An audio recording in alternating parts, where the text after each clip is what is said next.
There's rain coming down in the streets of Shepherd's End. Smoke is still curling from ruined and burned buildings. The survivors of the attack of the puddings on the town have begun to emerge from their hiding, and there are not many people left. If you had to estimate, there's just 100 or so, a little more than 100 people left in Shepherd's End. However, among the people who had been hiding, Lowry, the bartender of the Dry Iron Pub, Post Officer Simon, Shalati's sister Ash, and Kebeth's sister Sesha have emerged as having survived. It's been 2 hours since the attack. In the early half hour after the battle, in the charred corpses of people remaining who had fallen to red puddings, the more red puddings began to emerge from the corpses of those people, from the charred husks. And a few more of the town villagers were killed in the process of getting rid of those, dealing with them before they emerged or hatched from the corpses. But it seems as though for the moment, the imminent threat of the puddings has been eliminated. The blue laurel chicken is dead, and any remaining residual residue and pieces of opaque powdery blue seem to be inert, not carrying any of the animation that you had seen before.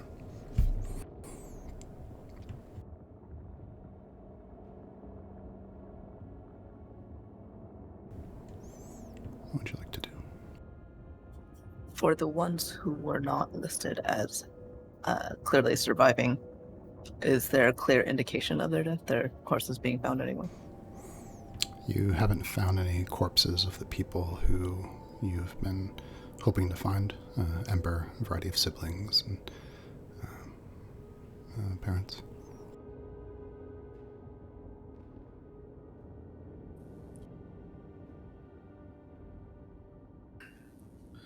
So this is a little after the chicken fell. Where are we currently? You're about 2 hours after the defeat of the Blue Laurel Chicken. You were still in the town of Shepherd's End, and you've dealt with all of the immediate apparent threats. That means Peach and Ava are not there because I think we stayed behind. It's been 2 hours, so whatever you can be together, doesn't matter to me. Cool, thank you. What my character is doing would be dependent, I guess, on...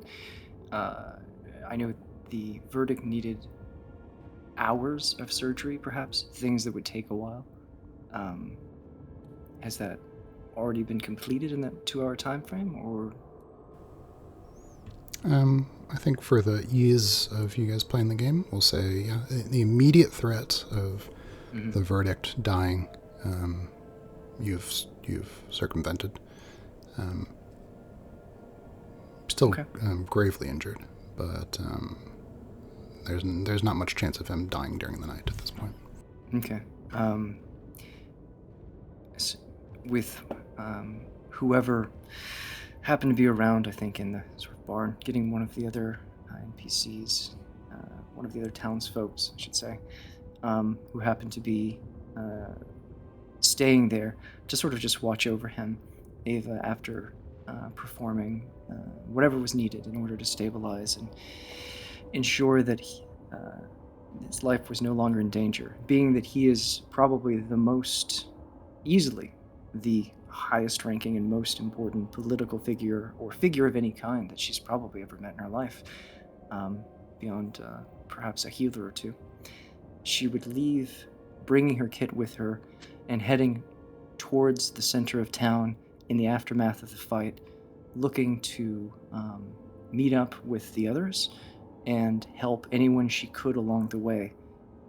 She's not yet found a place to set up, but at some point she may I'll leave her open to talking with other people, and at some point she may head back to the Physiker's office, or the apothecary, and Sicker Apothecary, to reopen it. No, that sounds good. Instead of summarizing what everyone does, I just want to start with the scene of the characters together. Oh, okay. Apologize. Someone else can. No, you're fine. I just mean, I realize we might end up all 9 of us doing that, and so, yeah, let's just have the characters together. Okay. We can explain vocally what happened or why someone's wired there.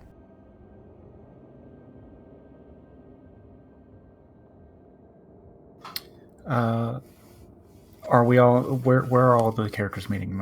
Presumably back at the hearth, I guess. Yeah, let's say you're all at the hearth.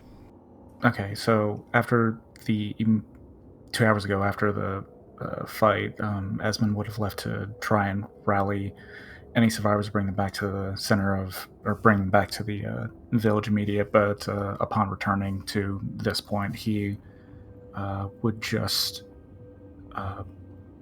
be just lying against a wall of the building and just kind of zoned out, just looking exhausted. Casey goes up to Araya. You were brilliant. And he gives you a big hug. She's and like, kind of picks you up and spins around and sets you down. That perfect execution. How was it being invisible again? it feels like a blessing. It unexpectedly. You couldn't see you at all. I mean, the rain obscured your form, and it was... I'm so glad. No, I'm so thankful. It's almost worth being cursed for, right? There's no curse to it. Did you see?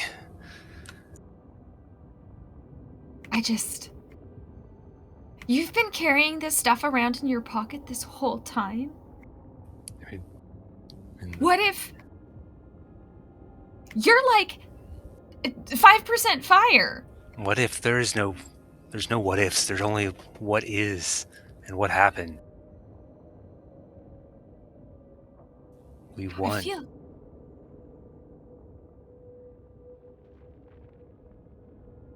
We've made the town safer. Yes. No, and good job.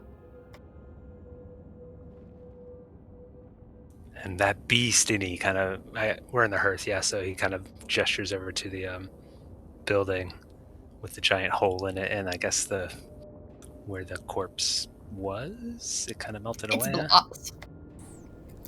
Yeah, the blue laurel chicken was blown into bits, and there's bits of little blue residue around, but nothing to call a corpse. He points to the blue smear in the crater of the building around the edge of the hearth. And that thing turns back to everyone else. What was that thing? Was that the thing that was chasing you? He kind of turns to Shalati and gestures to her. I think Shalati has been sitting off to the side during the last few hours. She's been searching throughout the town for her remaining missing family members, and at the moment has taken a break back by the hearth with the others. She's comforting a softly weeping Ash, who was just recovered and is kind of rubbing circles on her back, and looks over at the others when Casey speaks and shakes her head and says, "What? What was chasing?" Yeah, Casey is still kind of rolling and doesn't really wait for a response and just kind of turns to Esmond and says, "And you got hit by the lightning from it. What? How did that feel?" And he kind of gets down next to Ez.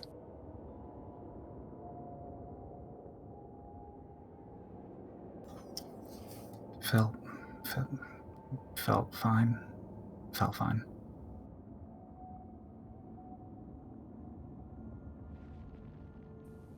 He's just staring off. You feel like that you wouldn't be able to pull much out of him at the moment? Yeah, he lets out a deep sigh and kind of plops down on the ground by him. Oh, man. And he looks around at the chaos in the center of town. Looking across the hearth, you see the large Furbolg, Lowry, bartender from the Dry Iron Pub, is sitting on the edge of the damaged hearth. And it's been partially blown apart by the explosion that you had set off.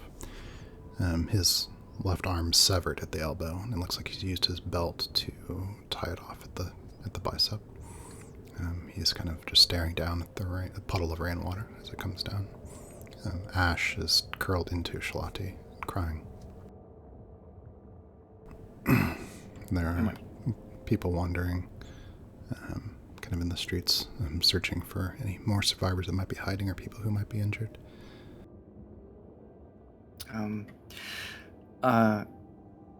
Donku seems to be almost in a similar state, perhaps, as to what Esmond was going through. Would have been moving throughout, collecting small bits, the remnants of the blue pudding inside of a glass jars, almost as little samples throughout, moving in a bit of a daze, and until she hears Casey talking towards Esmond, saying something about being shot by lightning. As she looks up, sees the two of them, she also notices the bartender, whose arm is completely off. Shaking herself out of a bit of a stupor, she looks towards Casey and Esmond sitting on the ground for just another second before stowing the samples and rushing towards the bartender and beginning to sort of examine to see what she can do to help. Yeah. And looking at the arm, you can see by chipped, broken, splintered segments of bone, and the way that the flesh is cut. Somebody probably went at it with a meat cleaver. What happened? She says.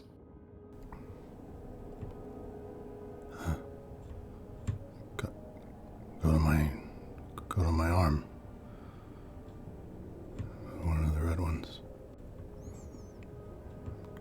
Feel it burning under the skin and the bone. Okay. I'm gonna take an exam in this. You just let me know when this hurts. We're gonna treat this, okay? And then she just begins to administer aid to help as best she can. Sounds good.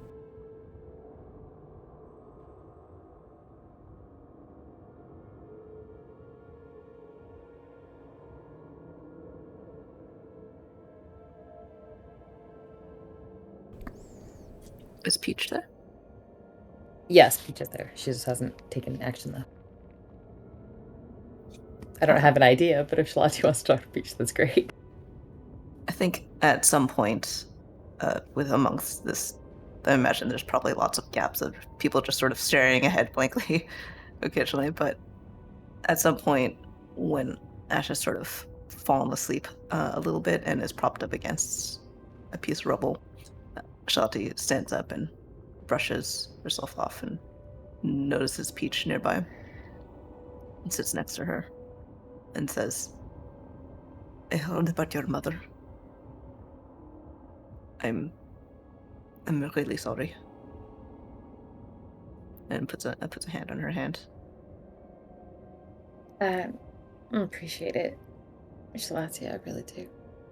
But it's nothing compared to half the town. Everybody's in the same position as me. I mean, I can be sorry for them too, as well as being sorry for you. thank you.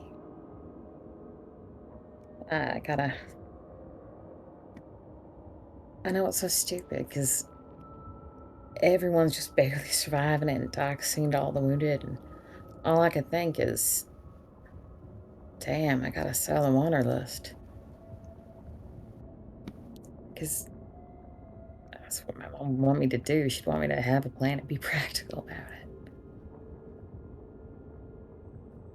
But I suppose it doesn't really matter who's gonna buy it.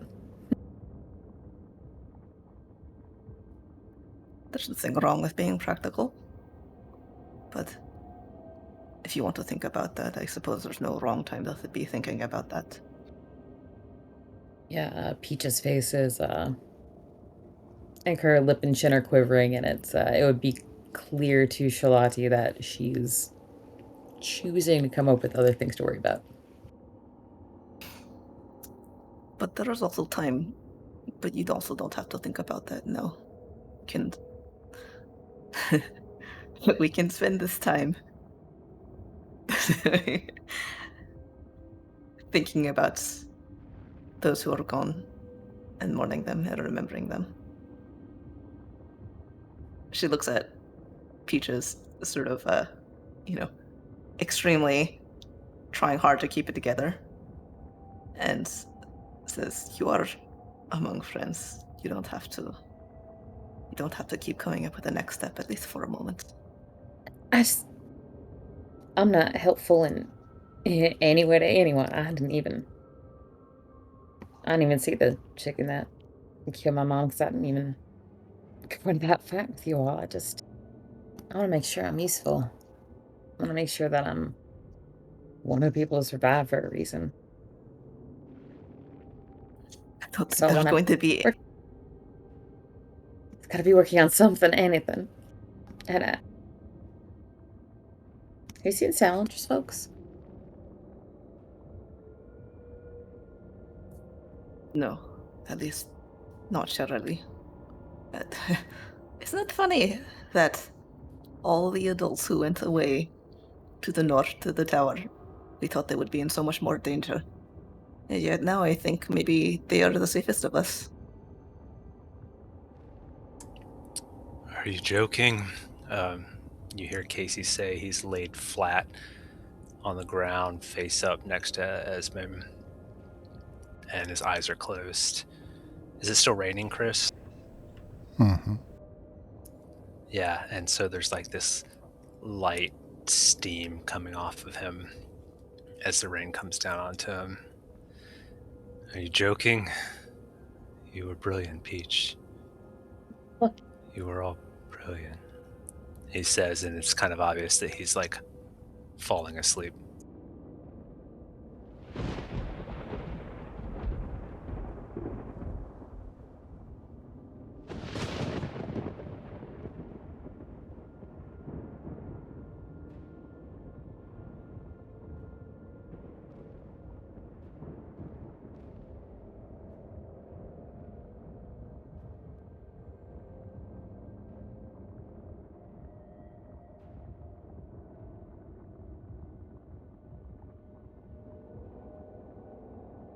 Did you hear what Casey said to Peach? No, I'm so sorry. I got distracted by my kid. I'm so sorry. Sorry, Isaac. No, you're good. Yeah, it didn't warrant a response, but yeah, he was... During your conversation with Shalati, you just hear Casey from the side say, "Are you joking?"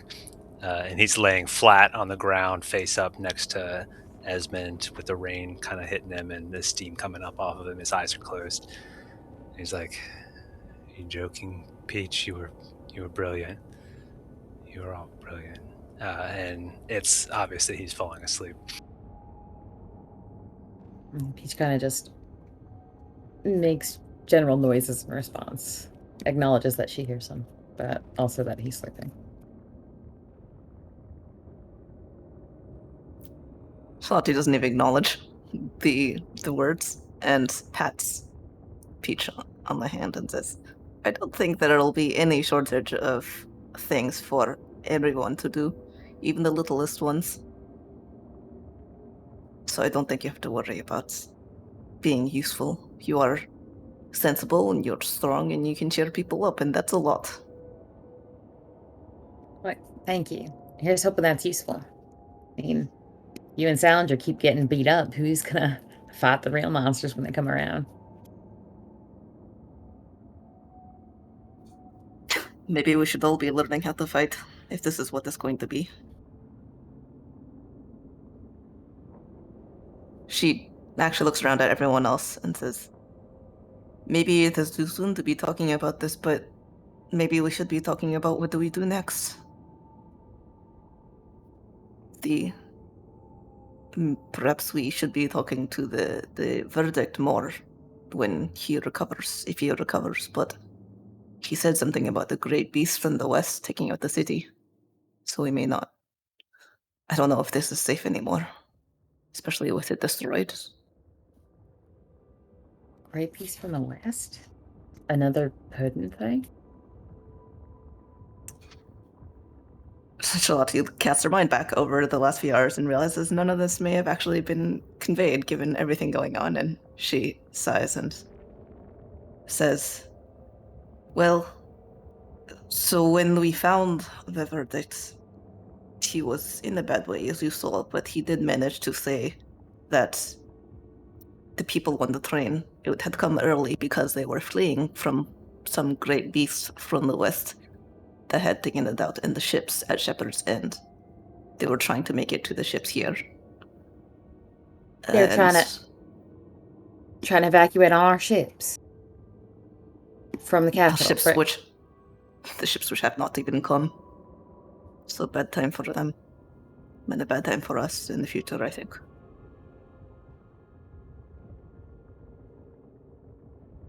I mean, if they were looking to escape by sea, where can we even go? Well, I think we should turn our minds to those who are okay and help people get through even just the first night, and then we have to care for everyone who survived in this village. We should find which homes are still stable, and if they were fleeing here, there must be a reason, and if we have taken care of the worst of it here, then maybe here is the only place safe.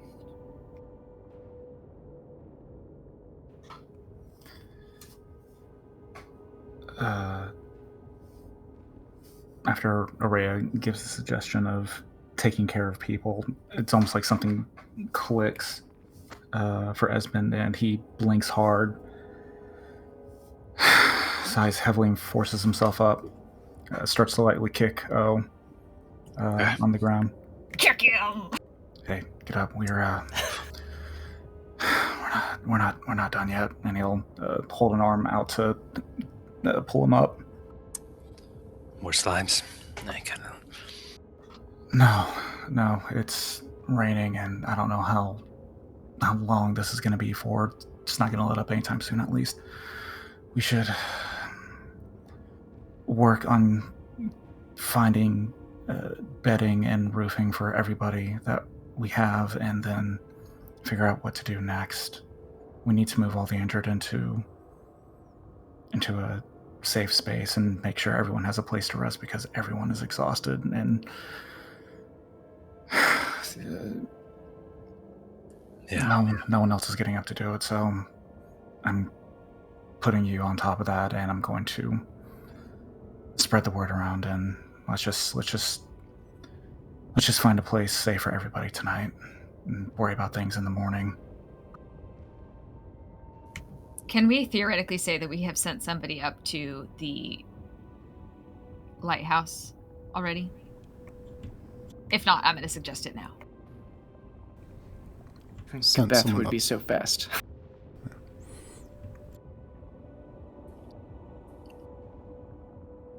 You mean to see who's there and who survived and all that? Well, I guess if what's-his-face with his arm came from there, that's not a great sign.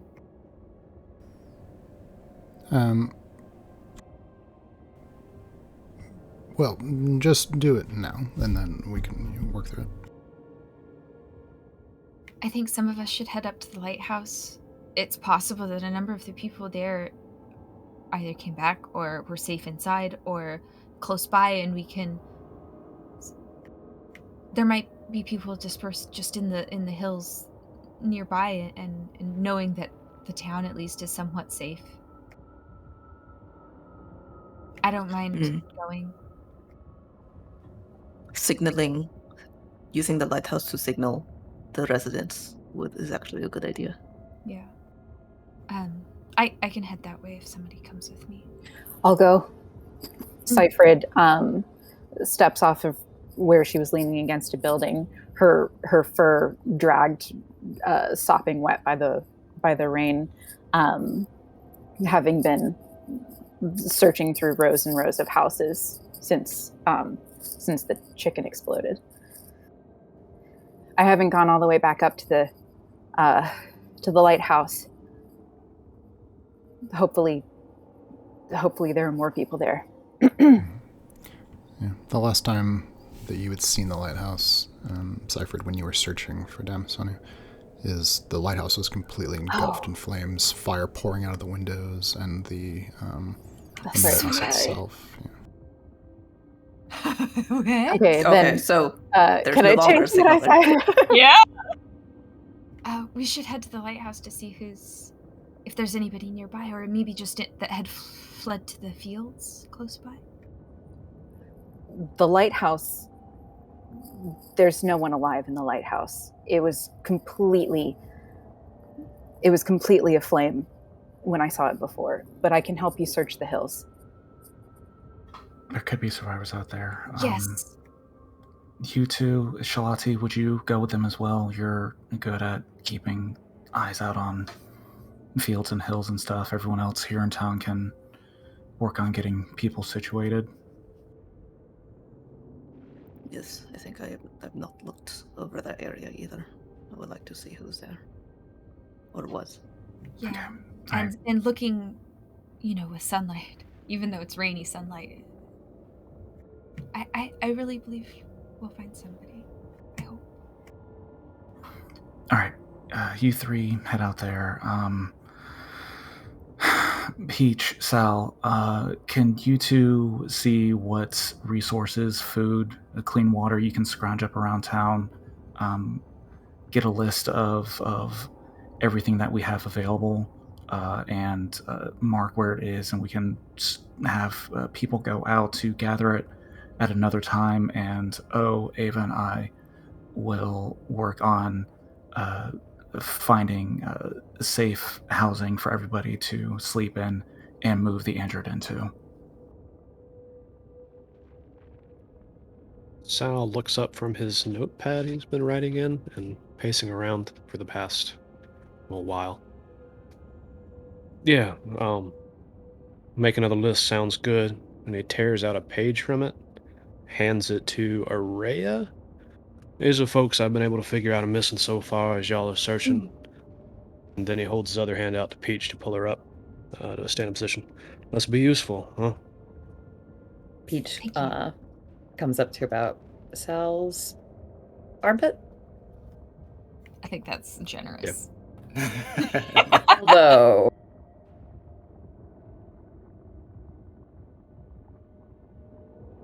Belly button?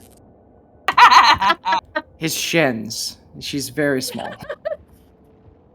Half I've elf, not definitely half stood next to people who are like 6'5", and I generally come up to their ribcage. oh my gosh, you all. All right, this is out of character but just for a second. I had to bring my sophomore students to get their heights taken, and usually they're all sitting in front of me. So I was looking at these two friends talking, and I was like, my goodness, it's Shalati and Peach, because one girl was 6+ and the other one was 4'11". I was like, cute. I love it. The plot twist is that Peach is an actual sentient peach. The whole time. You all thought I was a human-looking girl, but no. Just a giant peach with googly eyes.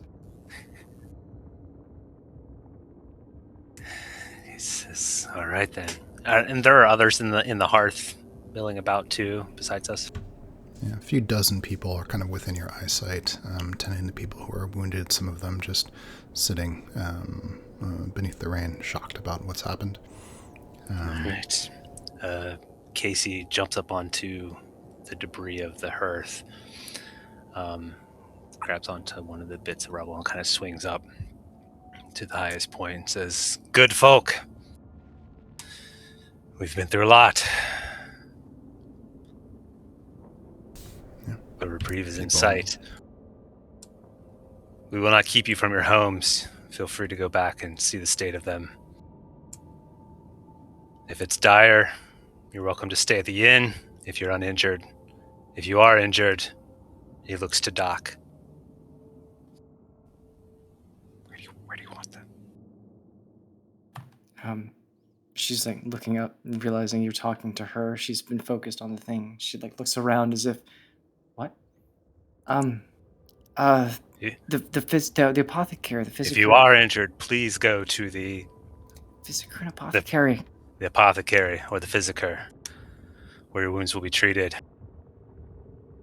If you wish to help, come see myself or Esmond. And he gestures out to Esmond. And he nods to everyone and kind of swoops down. Parcel officer Simon Tortle takes a few waddling steps, a great mass of a shell on his back, seeming to threaten to pull him over at any moment. Kind of peers at you, Casey, with slow blinks. Says, "Sign of the mayor. Who's in charge? What do we do?" I mean, I just said what we do. If you wish to check on your home, go check on your home. If there's nothing left of it, go to the inn. If you're injured, go to the physiker, the apothecary. Oh, I'll go to the post and parcel. Maybe there's some supplies that could help us. Help is also appreciated. He slowly turns, begins to waddle.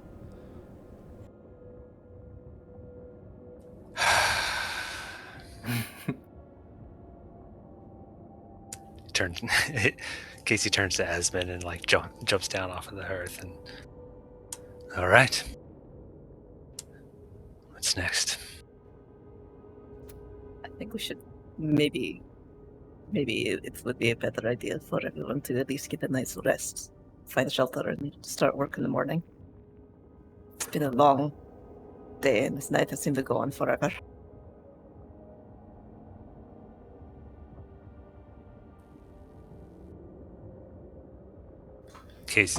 Casey looks over Shalati's injuries and eyes the gun on her hip for a moment. And yeah, you're right. One more thing to do before we rest, though. She looks over at Seyfried and Maria. I think she's actually going to shake Ash awake and tell her to basically just bunk down in the grain silo with the two little ones, and then that she'll find them then. It's important. If people, they might just be hiding in the woods scared to death. It's important.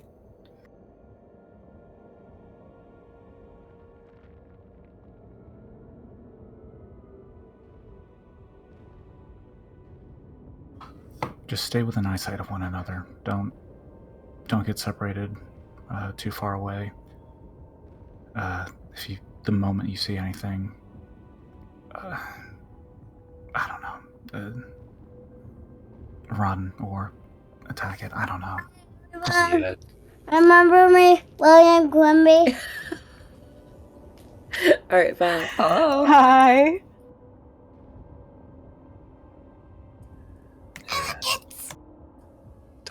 Don't forget the slimes weren't the only threat out there. Sorry for the out of character cameo. That was a bunny. No, you're right. You're right.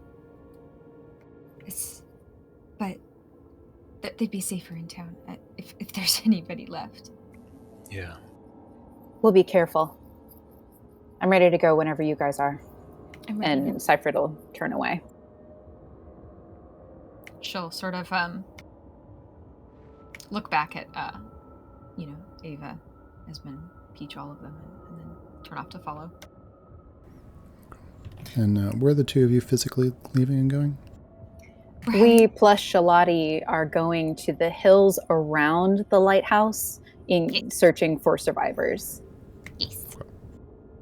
And it is daytime. I wasn't just like lying about that, right? It is daytime. I think it's nighttime. Yeah, I mean,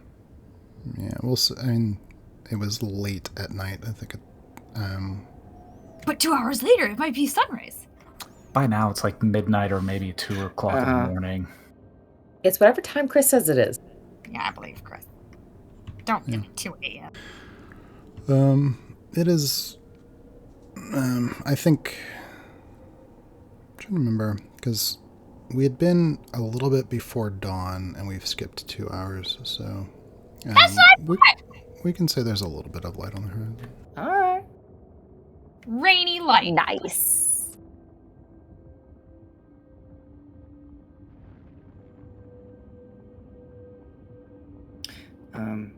Doc finishes up giving the cursory sort of examination of the tourniquet that the person has put on.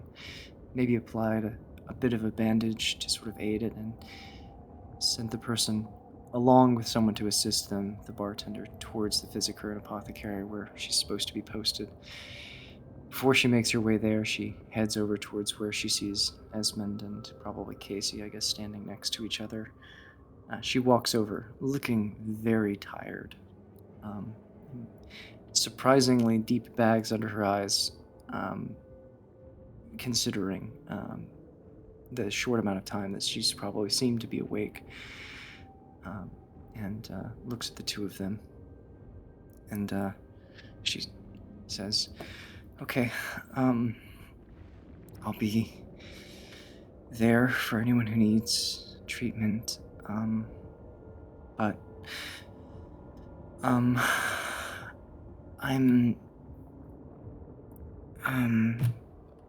be there to help anyone who needs help, I guess."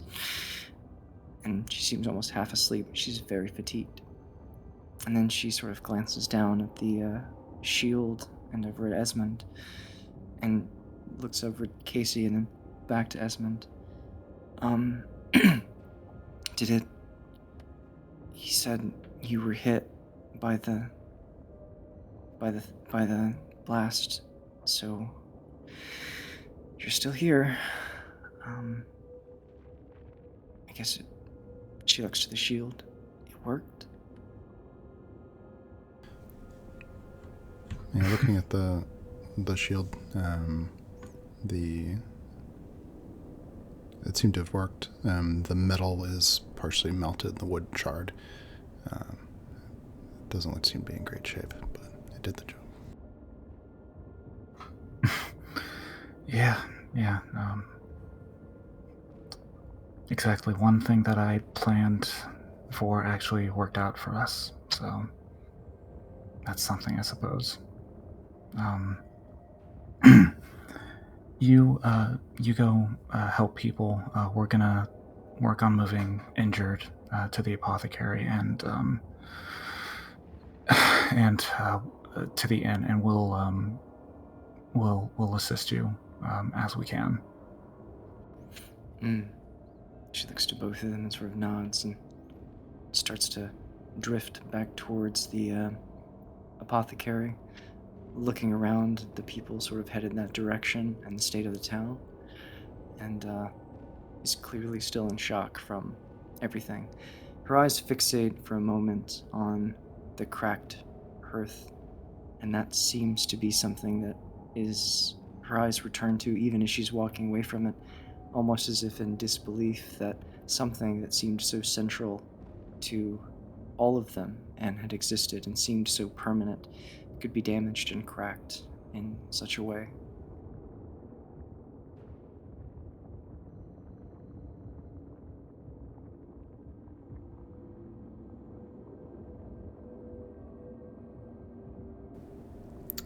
What's Salinger up to, or where are you going?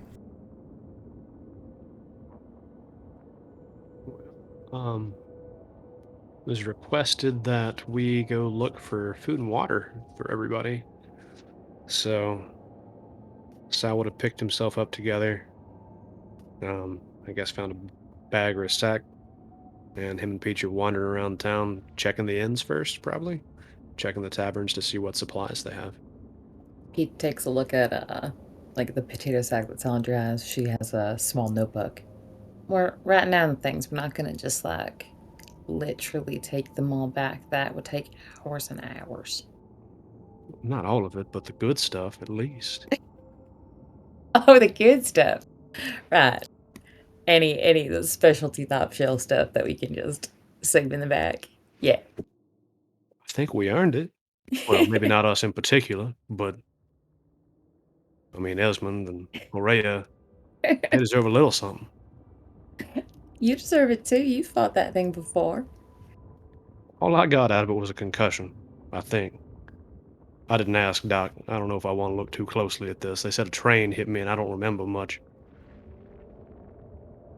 Salinger Moral, if you had died, I'd have been so angry at you.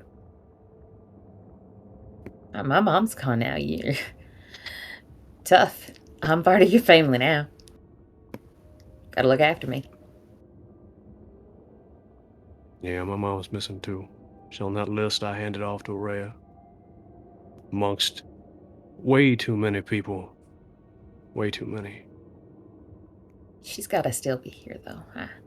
I was asking around about her, too, and I didn't hear anybody found or saw anything. Missing's better than having someone see it. I'd rather my mom be missing. Yeah. Yeah, definitely. Let's focus on what we can do right now.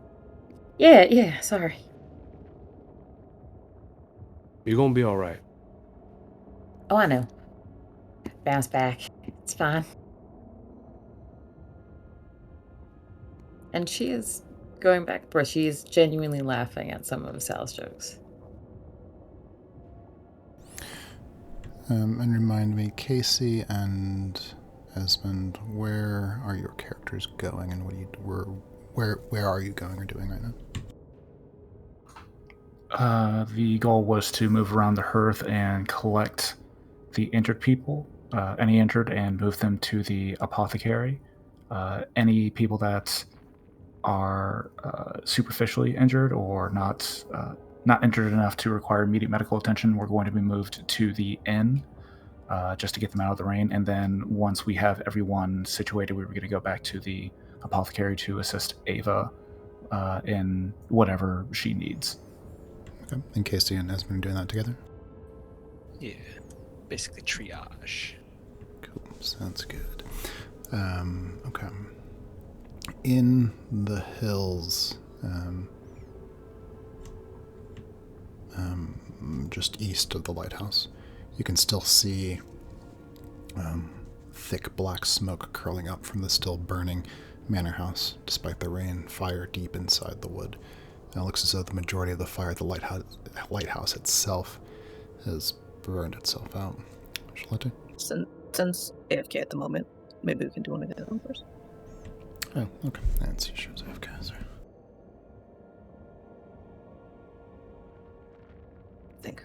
I thought I saw that. You're right. Cool. So, yeah. Esmond, Casey, the two of you are, maybe arms full, some supplies you managed to pick up, directing injured people toward the apothecary. Gwen, Esmond's mother, emerges from one of the alleys, and she goes, "Ez, okay. I think we got them all of the little red ones that were trying to get out. We didn't see any more. I think they're all gone now. Are you okay? How do you? Have you eaten anything?" No. We're famished.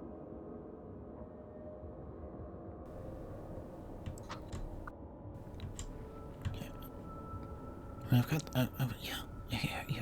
She kind of reaches into her pouch and pulls out a little cloth and opens it up. There's some mushrooms in there. She's like, here, take these.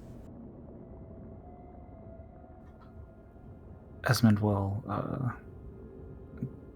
take a handful and pass a few over to we're okay, Mom. We're helping Ava at the apothecary.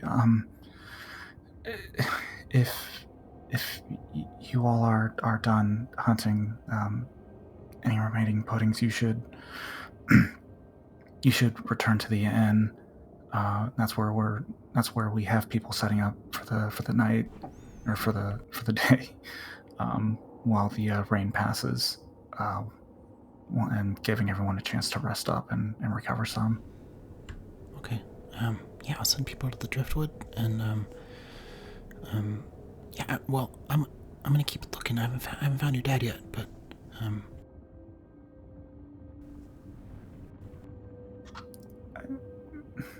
Mom, you've been going for so long. I really think that you need to rest.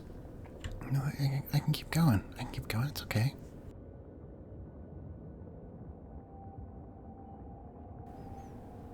You just eat those mushrooms. You guys did so much. Much appreciated. Your husband's definitely out there.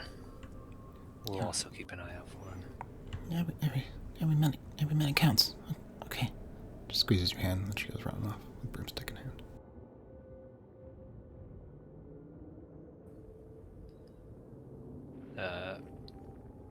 Casey puts a hand on his shoulder and says, "We'll find him." No, I don't think we will. Oh.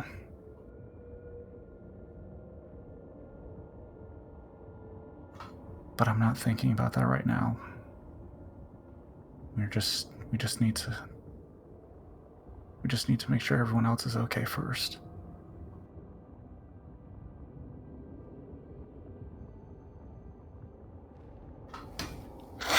Yes, indeed. And he keeps walking.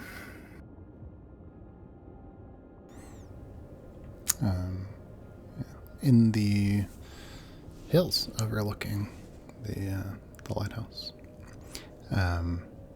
Thick black smoke is curling from the manor house. There's still a fire burning deep in the wood despite the rain. The fire of the lighthouse itself seems to have burned itself out, the majority of that building being stone. You overlooking the town from the hills, you can see splotches of black charred buildings and columns of smoke rising. It looks as though the threat of fire spreading through the town is gone. But large portions of the town damaged by the fire. Shalati, Araya, Seifred, three of you are together searching.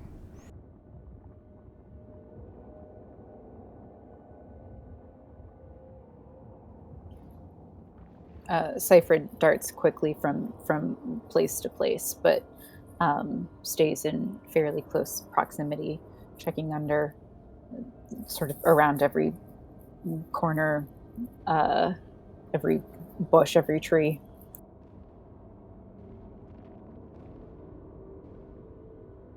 I think Charlotte's found a stick somewhere she's using partly as a walking stick, partly to lift up branches and whatnot, poke through hummocks of grass to see if there's anybody who's been lying somewhere or fell somewhere and is unconscious. But also while she's doing this, she's not running around so much, but she is walking back and forth, doing long sweeps and occasionally calling out to, "Hello? If anybody's out there, it's safe. Please come out." Maybe every 2 or 3 minutes or so. Wandering, still within eyesight distance of either of them, Araya's just calling out, mostly just trying to make herself heard further than she can see, and looking in places where she would choose to hide if she was hiding. And looking for like maybe evidence of where some of the red ones had been, so things that are burned and whatnot. Yeah, you've searched for, so far, 10 minutes, 20 minutes, half an hour. No one knew so far.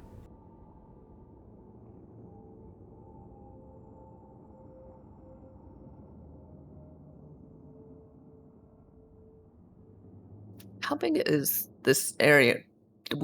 How long would it take to do a sweep in about a hex worth of distance out around the lighthouse?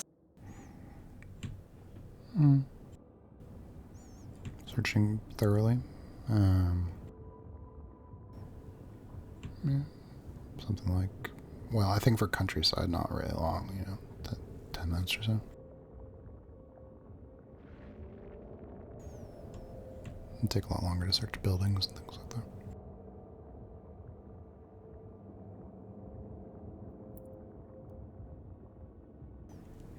There's a little section of buildings. Is that part of the bunny hutch? Yeah, I was kind of arbitrary with where I put buildings. There's just little clusters of... Yeah, but there's a bunch of like farms, like plots of farming and stuff out in that area. So like a few buildings, but not very many.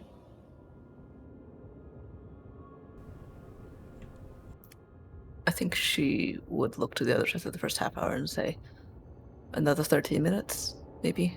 And then if they manage to get more than an hour's flit away from this, then they are probably under their own power or somewhere else entirely. Do you think it's worth checking along the ocean? Probably so. Well, then we can come that way and then up along the port and just make a circle of it. It's a good idea. Yeah. Although I just realized actual just travel time across the hex is maybe something like that. So, yeah, we'll say like half an hour to like search like pretty thoroughly a hex, we'll say. Because just realized just walking it would be something like 10 minutes. If you'd like to come back along the shore, then maybe we should widen out to start with and check a couple of the barns in case. I mean, it's obvious shelter away from the lighthouse, right? Smart. Yes. Do you think we should... How about I go check the lighthouse and see if I can... For anyone who's definitely passed that's there, let me go, since I wouldn't want you to find someone you loved.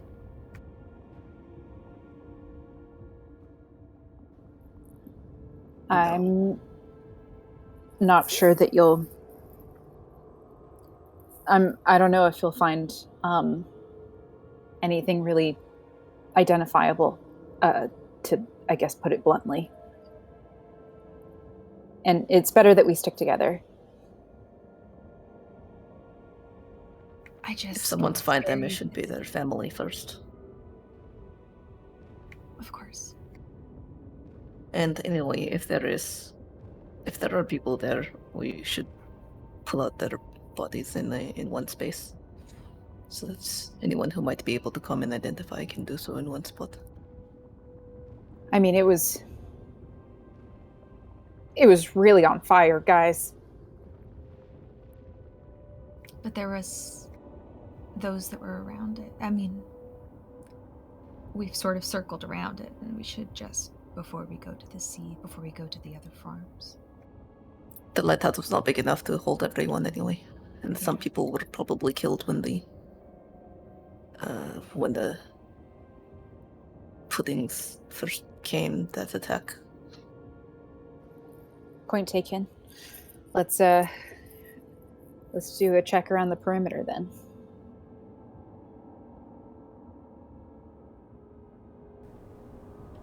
Okay. Back in the town, Peach Salinger You have reached the outside of the Wanderlust.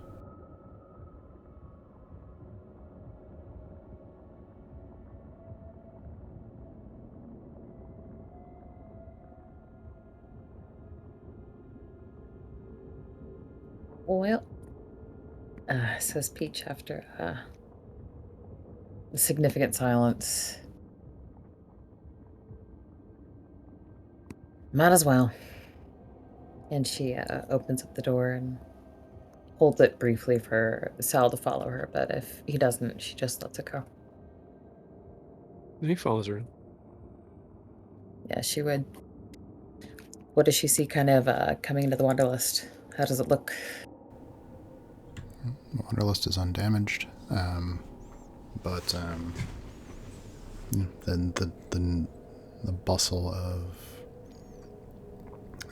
patrons, the sound of music that you would normally hear, is notably absent. Your footsteps echo on the hard floor against the walls.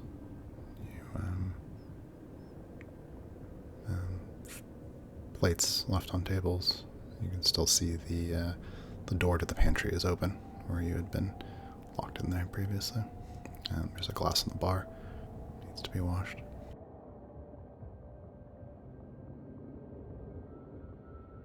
Peach starts moving through the space absently, on autopilot, bussing dishes. But she's distracted. She's not looking for anything. She's just doing a thing. And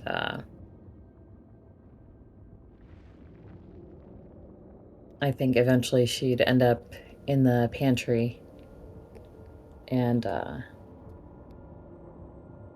she'd look around in the space and say,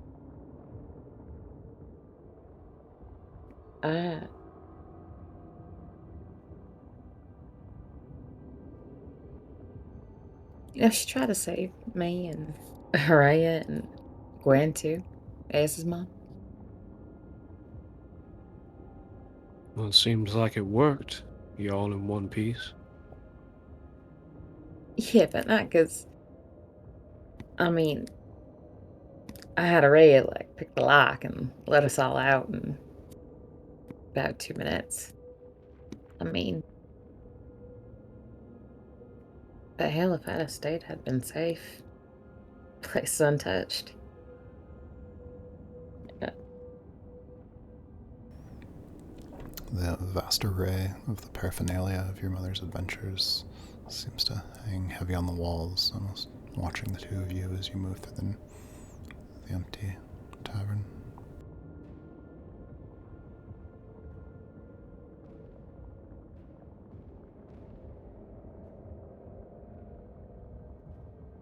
Peach kind of glances up and about at the different trophies and souvenirs.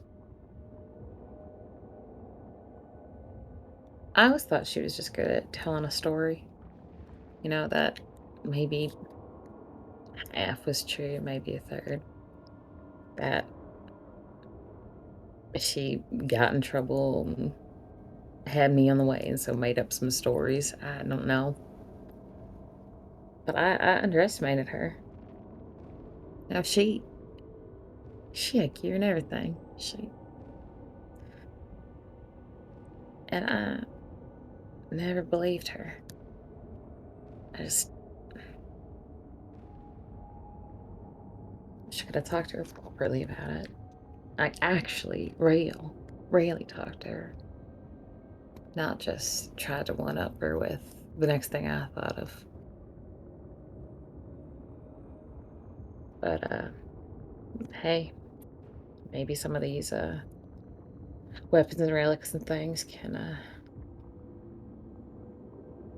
maybe they're still useful. Let's see what we can do. Yeah, well, maybe. And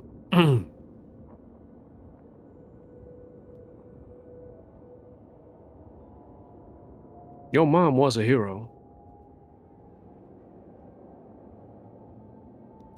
And stories, they're as true as the people that believe them. And I couldn't help but overhear you back there, just trying not to pay attention. Needing to feel useful like you couldn't do anything. There's one thing you've always been able to do better than anybody I've ever known. You can spin a yarn better than anybody I ever met. You can lie so well that even I believe it, and I don't trust much of anybody or anything anybody says. That's why I like history so much. You want to be real useful, you tell her story first. You weren't there. Somebody's got to tell it. I don't know, try to write it down. Try to make something up. She deserves it. That's what heroes are. They're remembered in stories, right? Your mama earned that. I mean, this tree should be a proper folk legend. But thank you, Sal. Don't thank me yet. I gave you a job. Better be good. Kind of chucks him on the elbow. Ow. Oh, hush. You hit my funny bone. Only party that's not broken. Broken? Is anything actually broken? He kind of looks around and really He's like, examines himself. looks like for the he's first exploded. time? Okay. Well, couldn't we have just pulled an inventory sheet? Don't you have to check this pantry every time? Last time I was in here, I wasn't taking stock. I thought my mom had put a cache of weapons in the parley, and that was wrong. And then, you know, then it was all breaking out and pulling the big hero shit ourselves. You know, big hero shit. Well, let's finish our small hero shit and go to the next tavern. What do you say? Yeah. And, As you Wait. are searching the interior, eventually you find your way into the back room, Miranda's office. You can see the chest in the back of the room that had always stayed padlocked. I guess in their haste, she left it open. The lid's open. She goes and she looks at Sal, but doesn't say anything as she goes over to investigate what is in the chest. Yeah. Take the steps across the room, looking at the open chest, the metal padlock just hanging there, unlatched, key still in it. Sort of half inside of it and half out, where it was just dropped, is the sheath for your mother's sword. Inside seems to be an old red cape with faded sort of gold embroidery at the edges, still folded in the corner. You see what looks like a stack of leather-bound journals of varying shapes and odd sizes.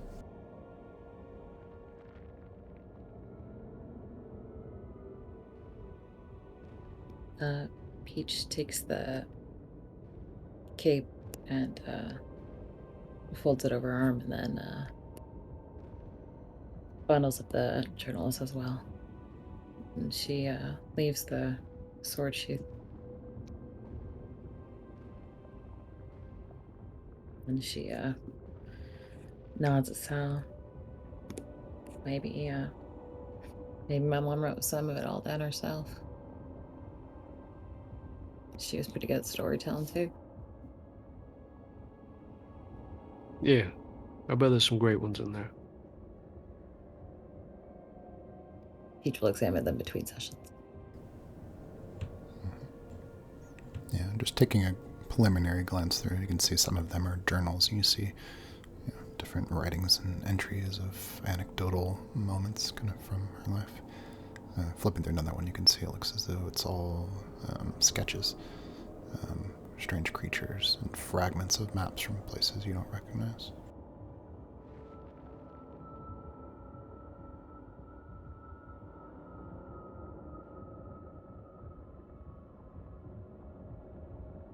She just kind of flips through and she's smiling as she looks through it. It's not making her upset. It's she's pleased to have found it.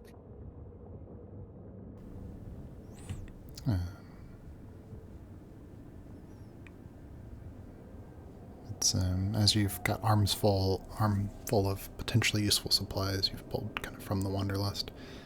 Some dried meat, some dried fish, a whole wheel of cheese, some bread that's stale but still edible.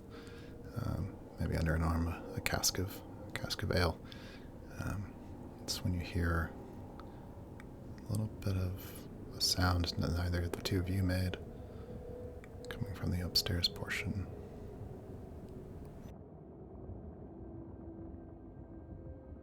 You heard that? I heard something that wasn't us. Was it a creak or a... It's an old building. It's an old building, but it doesn't move by itself. All right, I'll... Starts heading up the stairs. Well, don't leave me. But your She hands are tails full. after Just him. follow me. She would leave the stuff at the base of the stairs and then go quickly up after Sal. As he's heading up, he's going to call out. Hey, worst of it's over. You can come out. It's safe. You're fine. You hear a thud and shattering of glass from upstairs. Or you could break things, he says as he starts to pick up the pace and head towards the sun. You get to the top of this flight of stairs, the long hallway, mezzanine overlooking the tavern itself. You get to what sounds like the place the sound came from. You realize you're standing outside of Peach's room. Peach kind of, if Sal looks at her, she kind of gives a nod and says, "What? It's not like I'm changing in there and bust down the door." I'm gonna open the door, he says as he grabs the handle. Opens up, you can see fragments of some keepsake of peaches scattered across the ground. You can see the fat blue chickens knocked everything off the shelf and made itself a nice nest.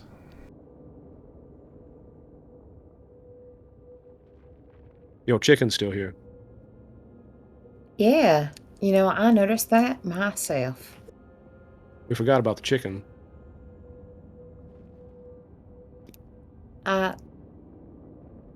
You know, I did. I'm not very fond of these chickens anymore, after, well, obvious reasons. Well, you wanted those damn eggs. See if this thing laid anything in my room. I ain't going near that chicken, Peach.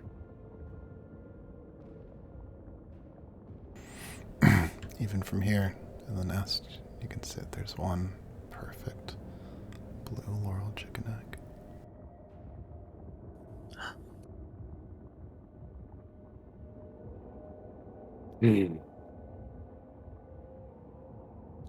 Sal leans in, looks directly in the chicken's eyes best he can. Swear to me you're not a pudding. Oh. Looks over his shoulder. You believe him? Yeah.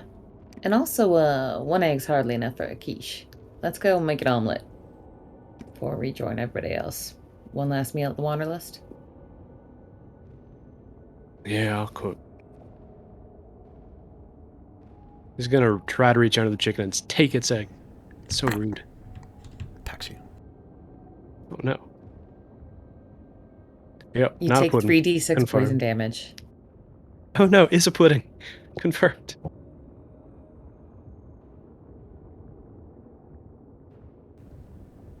Meanwhile, Let's just leave it be. husband. You're in the streets, rain's still coming down. It's in one of the just small little side gardens that people often have kind of attached to their homes. Tiny little fence, no more than 4 or 5 feet of a little patchy garden. Not sure. It's strange seeing it there. silver rapier impaled in a pumpkin. Weird striations in the metal. It's burnt by acid. You said it's a rapier and a pumpkin? Mm-hmm.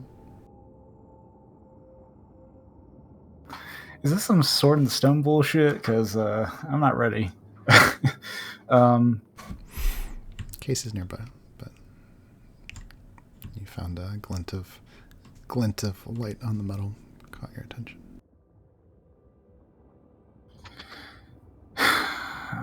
This could be used for protection, I suppose. Well, O can use it at least. Esmond will go over and pull it from the pumpkin. There's a squelching sound as you pull the sword out of the pumpkin. Looks familiar, maybe. Not sure.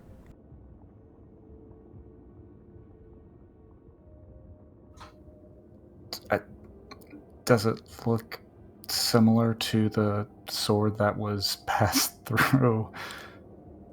O and then to Peach and then to Sal, and then I think I've lost track of it? No, that was a long sword.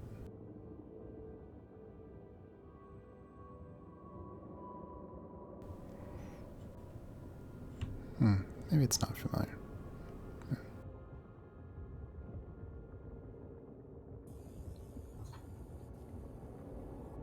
Okay, Sutu. I'm glad you think so, but I don't think I'm one for...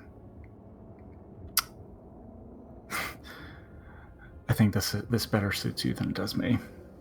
And he'll wipe the excess pumpkin guts off and hold the handle out towards O.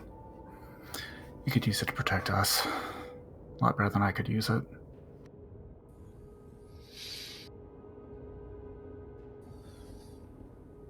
Yeah. He takes the hilt of it and says, I mean, if it can slay a pumpkin, surely it can come in some use. Yeah, taking a look at it, it's kind of in weird shape. You can tell there was intricate sort of metalwork, especially around the basket. But it looks as though the metal's been partially eroded, most likely by acid, strange patterns kind of in the metal itself. Probably need to sharpen it. You can see if it belongs to anybody when we get back to the inn. Otherwise, could work on cleaning it up and sharpening it so it's actually useful, maybe, later on, though. Yeah, sure. All right, next house. Let's keep moving. Ava, you are surrounded in the young and the elderly, bandaged, many a scrape and bruise, applied ointment to burns. People are quiet aside from the occasional cough. You already mostly run out of supplies that you need for these level of injury, just bandages and stuff like that, and the typical antiseptic creams and salves that you would apply. The Yev, I think, is back at the barn, keeping an eye on the verdict, but you're doing your best to help with all of the injuries here. Ava speaks up in a voice that's slightly louder than what she would typically.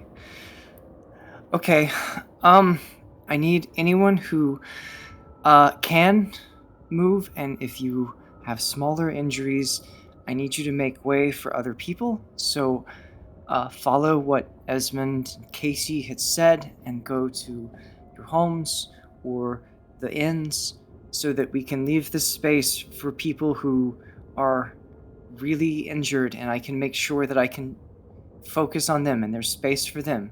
Okay? Yeah, there's a handful of people that says, "Yeah, I can walk. I'll be fine. Thanks, Doc." Gets up and leaves, and another kid says, kind of wipes his face, and their grandparent just, "Oh, you're not that hurt.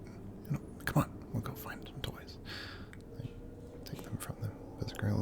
After a couple people leave, it leaves you with a few have been badly burned or debris of pieces of the wood in the homes has fallen, maybe broken a leg, things like that. People who are seriously injured enough to where it's not easy for them to travel. They've filled up all the cots you have in the Physiker and Apothecary, and there's a couple people on the ground too on blankets.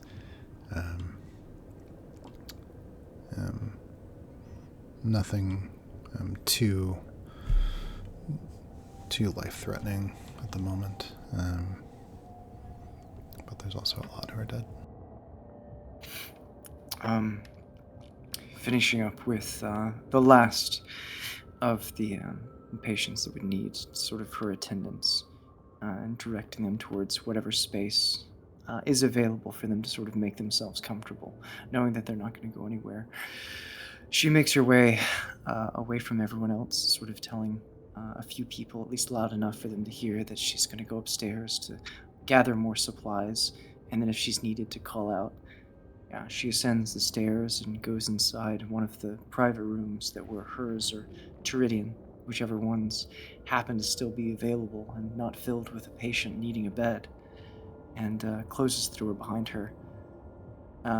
She takes a breath, sort of a moment. She closes her eyes and then makes her way across the room where she sits on the bed and breathes for just a little bit, her eyes still somewhat closed, and then picks up one of the pillows laying on the bed, holds it against her face, and begins screaming into it as loud as she possibly can.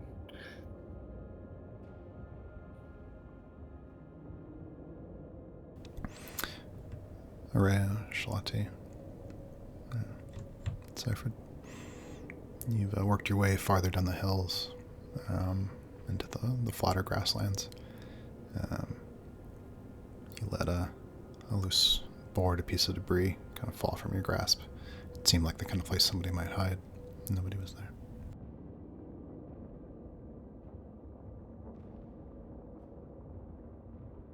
But we checked the lighthouse. Also no? Yeah, no. There were no survivors. Sorry, I misunderstood. I thought. Oh, we were checking to identify bodies at the lighthouse. And dragging them into one area. Basically just collating. Collecting. The process of getting rid of the potential for red puddings, I mean, those are charred corpses that were... Any remaining corpses like that, you had to sort of break apart to get at the puddings in them and destroy them. There aren't like whole corpses like that anymore. Did it also destroy the metal things they were wearing? No, not necessarily. Okay, I think belongings such as that, any keepsakes or anything that might help identify someone. You know, like an unusual belt buckle or a locket or something like that, or a particular ring. Shalati will collect and put it into a pouch. Right, we'll say you have a whole basket or pouch of those kind of things. Yeah, you pluck a familiar-looking ring off of like an ashy charcoal finger, rub it with a thumb, and it looks familiar.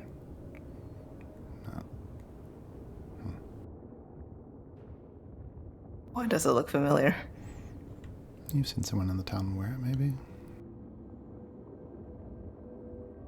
But not like immediate family member familiar. No.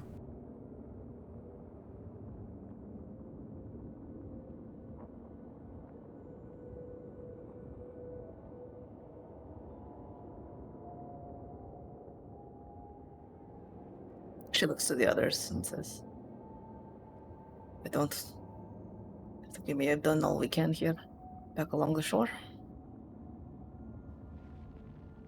I want to check the farmhouses before we go back around the shore, since that'll bring us back into town. All right, let's go.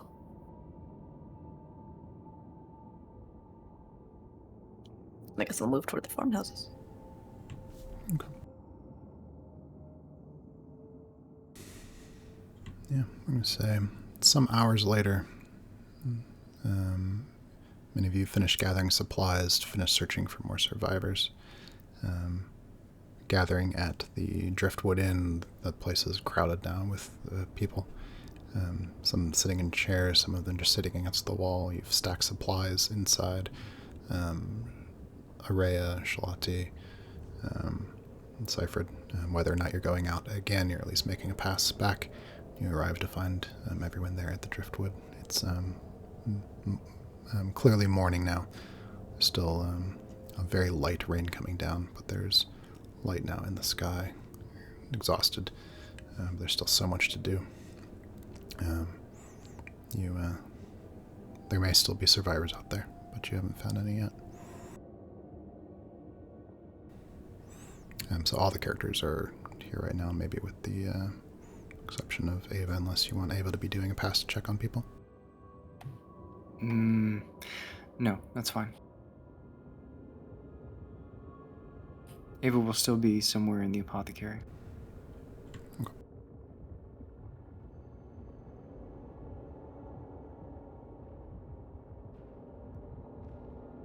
Were we gathered at the hearth or at the Wanderlust? Sorry. All characters are at the Driftwood Inn. You guys said you want to do an inn, so... Yeah. I think Charlotte will have spread out the collected items onto one of the tables, and has shippied someone to make a sign of, like, memorial. We'll do that now. You're just arriving. As they drag themselves back into the inn, Charlotte's steps are... she's almost too tired to actually pick them up all the way. She's leaning fairly heavily on the stake that she had found. And the pouch full of... she takes off of her belt. It clinks and jangles as she sets it down on one of the nearest tables that nobody's using. Upends it, and rings and necklaces and etc. and belt buckles, toe caps, whatever they found, daggers, sort scatter across the surface of the table, and she says, to no one in particular, but fairly loudly so everyone can hear, "This is what remains that we could find on the people at the lighthouse and in the hills who are dead. If you can... I hope it's look and see if you recognize anything. It probably this means that whoever what it did."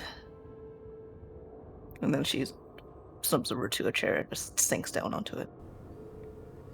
You see the eyes turn toward the table and the belongings, and nobody immediately moves. You can just see a couple of people staring at the blackened bits of metal. Seifrid, go ahead. Seifrid kind of hovers around nearby, but is posted up against one of the walls, not visibly directly interested in what's happening, but always nearby.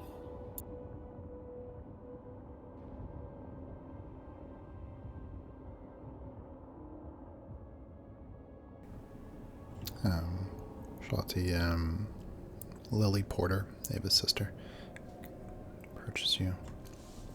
One of the very rare humans in the town. Says, so like my ankle really hurts. Do you know when Ava is going to be here? I've been waiting a long time. If you're, oh, Lily, you're alive. That's good. I think, yes, that's good. Ava is in the theater. If you're injured, you should go see her there. Well, they told me to come here unless I was, like, dying, and I'm not gonna die, but... That's fair. But I think it's probably... Well, maybe we can go and see. Have you found my parents yet? I have not seen anything that looks like your parents. But maybe you should look over the table. See if there's anything you recognize. You mean that stuff? Yes, we took them off the bodies at the lighthouse. No. They wouldn't be in there. She doesn't really respond to that, but... If you see Ava, tell her to hurry up. I don't think she will be here, given the number of seriously wounded here that were in town. As if on cue from that, the door comes open, and her hair frazzled, Ava comes inside. I slept. I'm sorry. I fell asleep. She looks not any more rested, perhaps, but yeah, her hair is at least a mess as she's come in with what remains of her disheveled clothes, stumbling in with the covered in the blood and viscera from all of the wounds that she's been treating, looking around a little frazzled. Charlotte points, gestures toward Ava with her good arm. Says, well, I was wrong. Yeah, Lily brightens up a little bit. Takes a few limping steps over there. Just kind of ahead of anyone else. It says, there you are. Are you okay?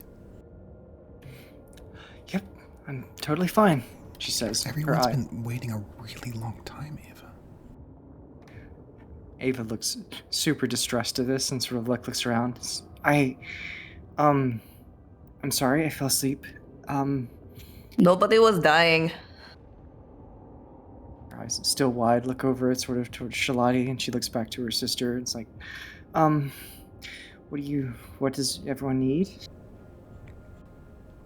I mean, everyone's kind of... A lot of people are hurt, but... you can just do me first and get it out of the way, and you can tend to everybody.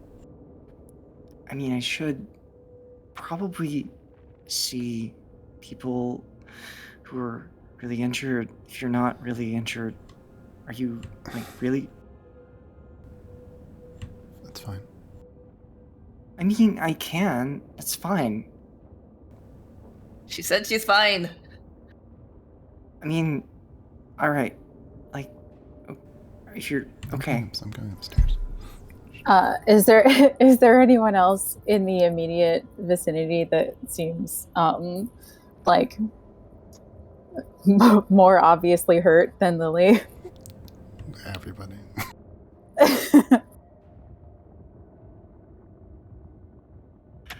Lily, I mean, I'll be there in a second. I'm gonna try to... I'll help you. I just have to do... Okay. And then she looks around. She goes upstairs. Alright, Ava looks around for the next injured person and begins walking around, her hair sticking out in different places with surprisingly impressive bedhead and static, as if holding it in different places as she makes her way around the room. During this interaction between Doc and Lily, Casey silently walks over to Shalati and hands her a cup of tea, but doesn't look at Shalati, is kind of just watching the interaction between Doc and her sister the whole time. And he after handing her the tea, he'll kind of straighten up next to her, and he has an ornate rapier on his hip, tucked into his belt. She blinks at the tea that's hovering in front of her face for a moment, uncomprehending, and then sluggishly goes to pick it up and just coughs it in one go, even though it's probably a little too hot.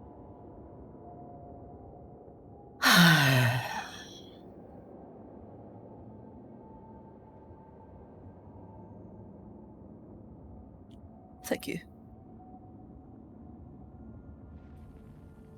He watches Lily go upstairs and Doc walk around. So looking at her, he says,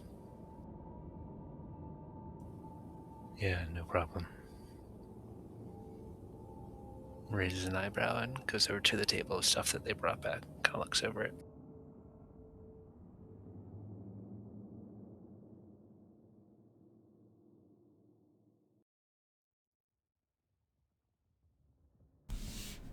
Do we still have Patrick?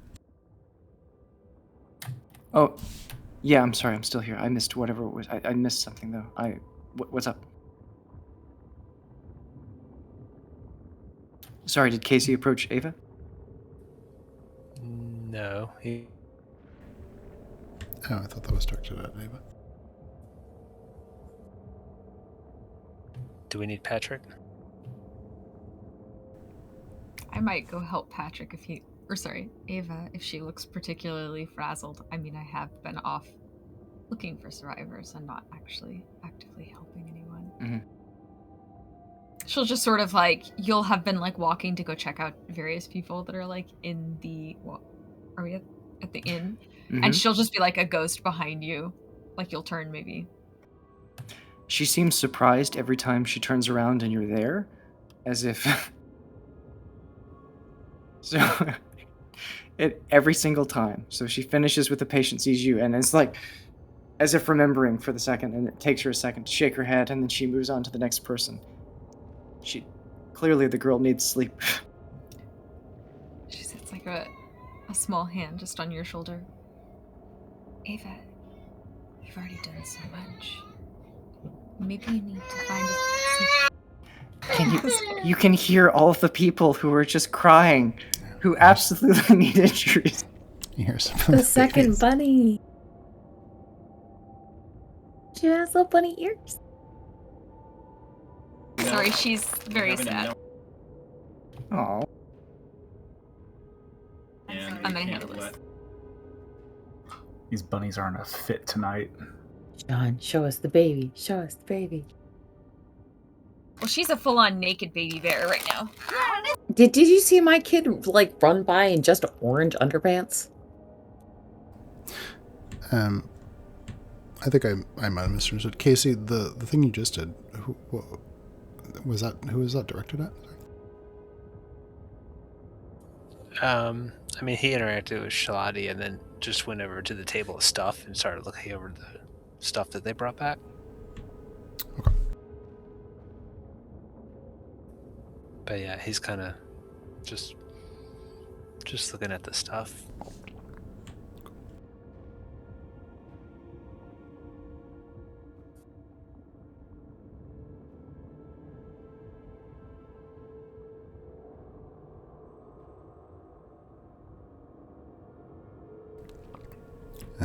One of the people sitting on the stairs,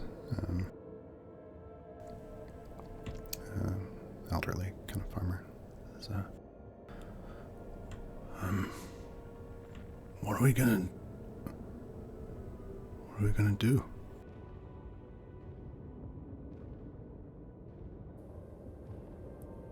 What do you wish to do?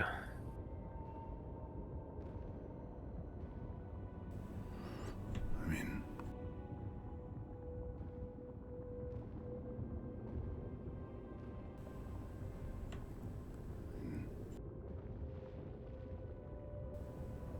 everyone's gone. Casey looks around the room full of people. Well, not everyone.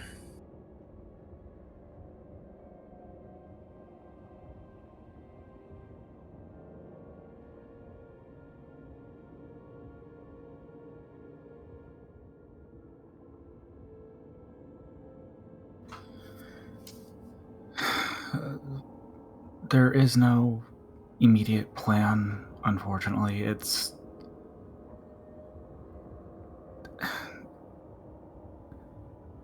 The immediate threat is past, or at the very least is maintained or resolved right now. People need to rest and recover.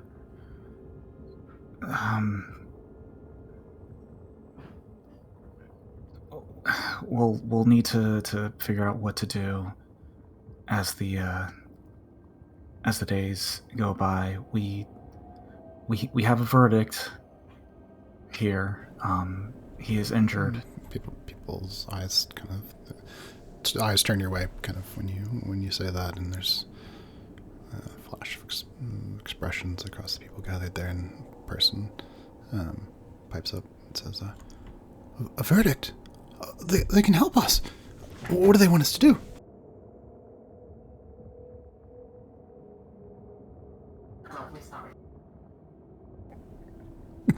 Esmond falls downstairs. Yeah.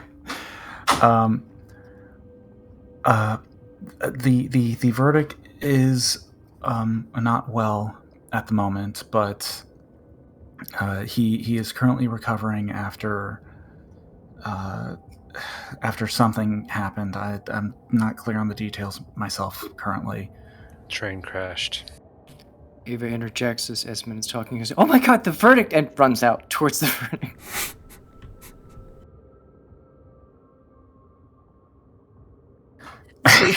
Shalati startles up as the sound of Ava screaming and running out, the slam of the door, because she has dozed off in the chair. And she's, train, supplies on the train should tomorrow get. Yes, we. Okay, so there was a train crash that harmed the verdict. There might be additional supplies. We will look into getting those supplies at another time, again, after people have rested. The verdict is currently unconscious and is being cared for by Ava at the moment. Once he has recovered some and is awake and is well enough to answer questions, I'm sure he'll be more than happy to direct us on what to do next.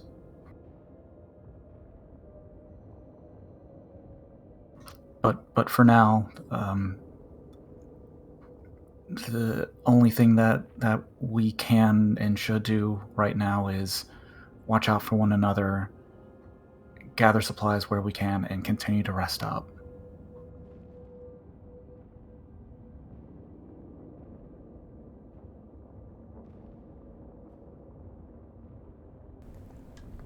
Yeah, a couple of people draw a breath, slump a bit. You see one person nodding, another person limps your way and over and says, well, if any help you need, well, a lot of us can lend you a hand.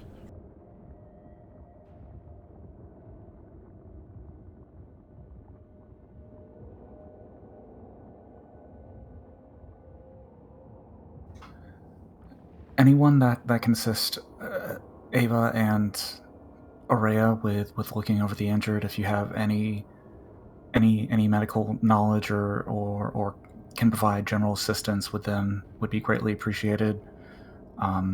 Otherwise, just continue to look after each other, make sure everyone is comfortable, no one is left behind or is hiding any injuries. Everyone should be looked after. Okay. We'll do what we can. Yeah. Sometime later, water splashing under Ava's boots. You get to the barn.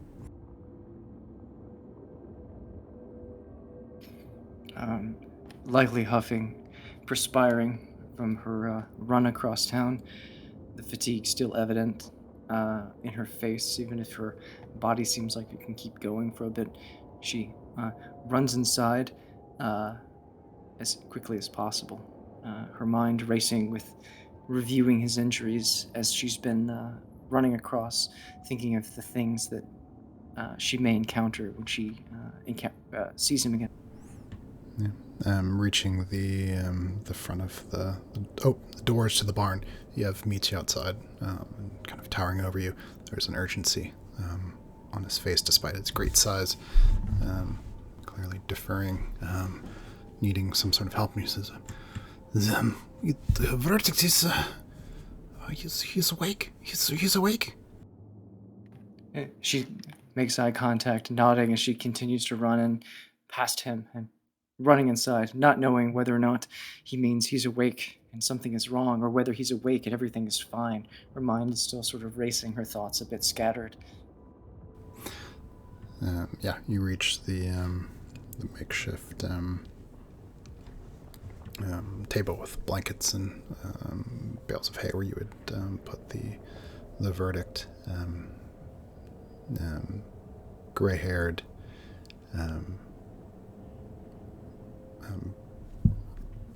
wrapped in the bandages that you've applied to him. You can see the deep bruising, black, green, across large portions of his body where the armor is removed.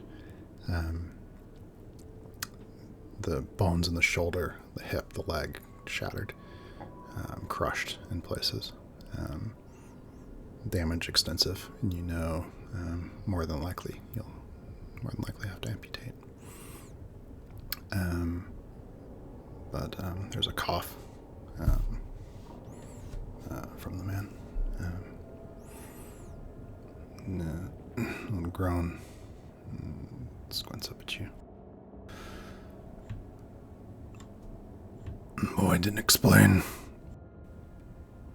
what's going on. Verdict. Hi.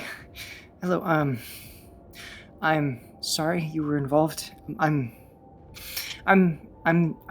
assistant to the Physiker here in town, and you have been involved in a very terrible accident on a train, and you've been brought here. And I'm assisting, and where are the others?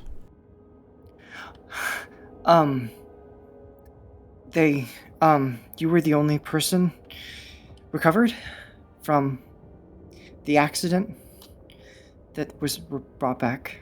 They didn't mention others aside from saying there were casualties.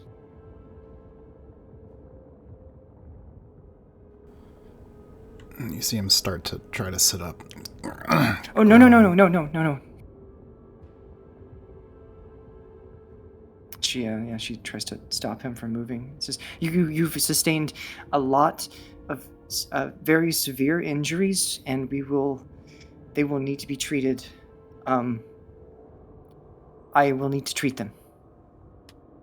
She tries to look serious and older than she is.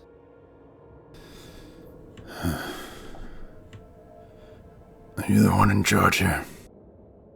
No. No. I'm just... I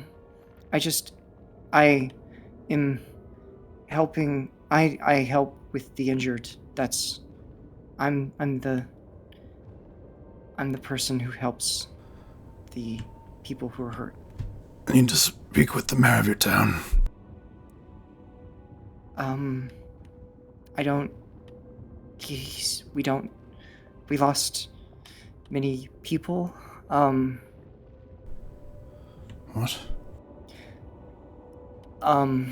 She looks around at his injuries a little bit, sort of almost focused on those and trying to draw... Start at the beginning. What's... Are we at Shepherd's End? Yeah. She takes a moment to center herself, her eyes somewhat closed. She takes a deep breath. Her eyes still closed. She says, yes, yes, you were at Shepherd's Inn, but there's been an attack. There was an explosion that caused the ground to collapse, and beneath the ground were some puddings.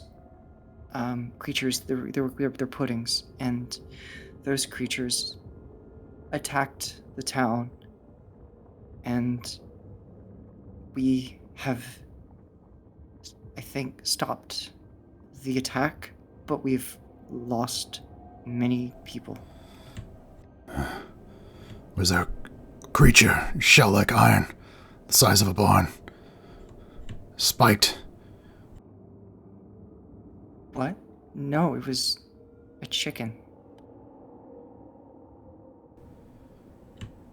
What? Well, I mean, that sounds... I know that sounds kind of ridiculous, but,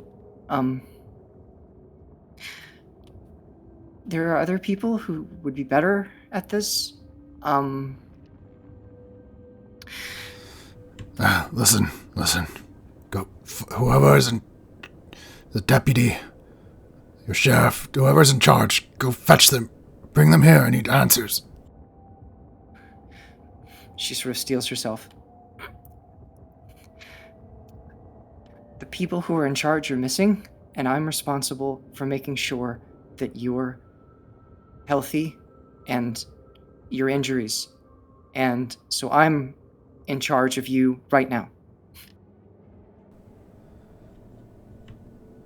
Is there anyone in this town who knows what is going on? No more than what I've already told you, probably less. Okay. The creatures that were underneath the ground that came out, they attacked people, and they gestated inside of them. They adapted to various elements and took on whatever form they seemed to be attacked with. So there were 3 different sets of puddings. That is the official name. I'm not just making that up. That is what they are classified as. That is the specific creature type. And they evolved or changed into gray and red and blue, taking on various elements. We were able to destroy most of them, and the town appears to be cleared. We are currently regrouping, and I am tending to the wounded, and that is everything that anyone could probably tell you about what the situation is.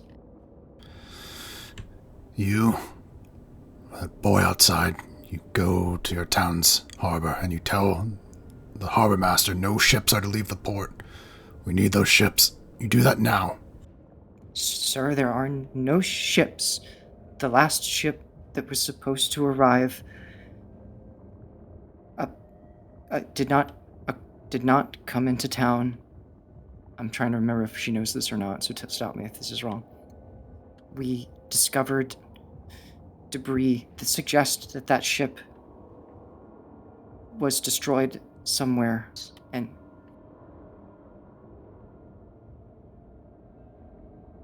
I think that was only Esmond, and I don't remember him telling you. oh, okay. And in that case, I'll rescind that and just say, the ship that is supposed to have arrived has been delayed for unknown reasons and has not arrived yet. There are no ships in the harbor. Collapses back in his attempt to sit up into the blankets.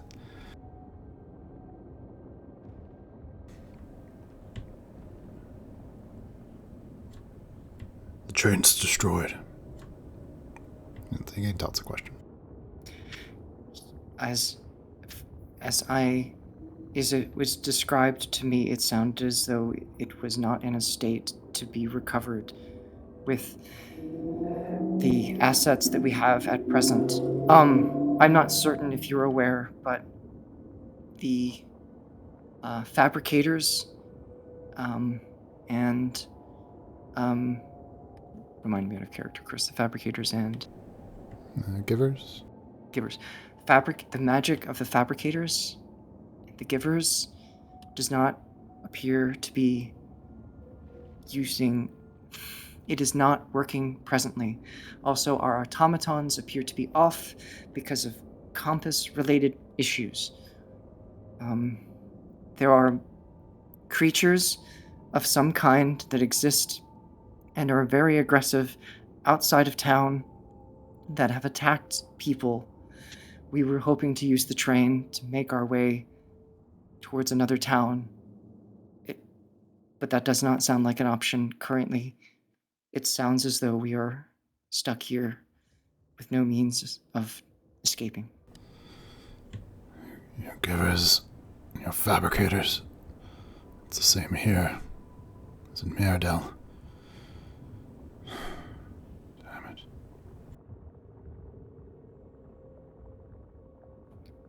it. So it's not just here? No. Some days ago. The same in the city. Did you have earthquakes? The ground shook. The teleportation circles to the city, to the capital, no longer work.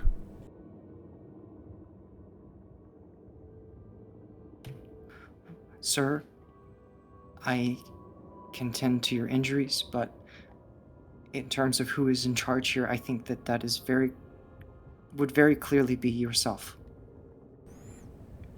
Yeah. I see. Let's back down. Wait, how long has it been? Since the train? 13 hours. Okay. I'm going to sleep. Wake me up before the sun sets. Sir, before you sleep, you should...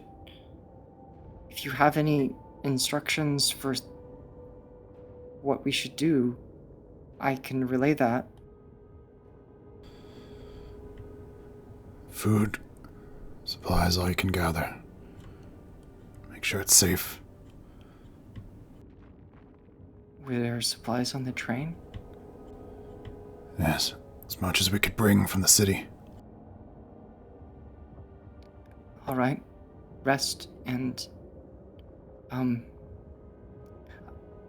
I know this is not something you need to hear, but I will likely have to tend to those wounds, and your arm, your leg, you won't... I don't think you'll be able to keep them. I thought as much. Do what you need to, physician. Bring your clock right. I'm no Yes. Yes, sir. I'll tell the others. Rest. She looks to whoever the person who was looking over him and sort of nods. If he starts to change, send someone for me. Otherwise, let him rest and don't let him be disturbed. She'll give a once-over to make certain that his injuries, maybe change a few bandages, and then sort of start to make her way back towards the others.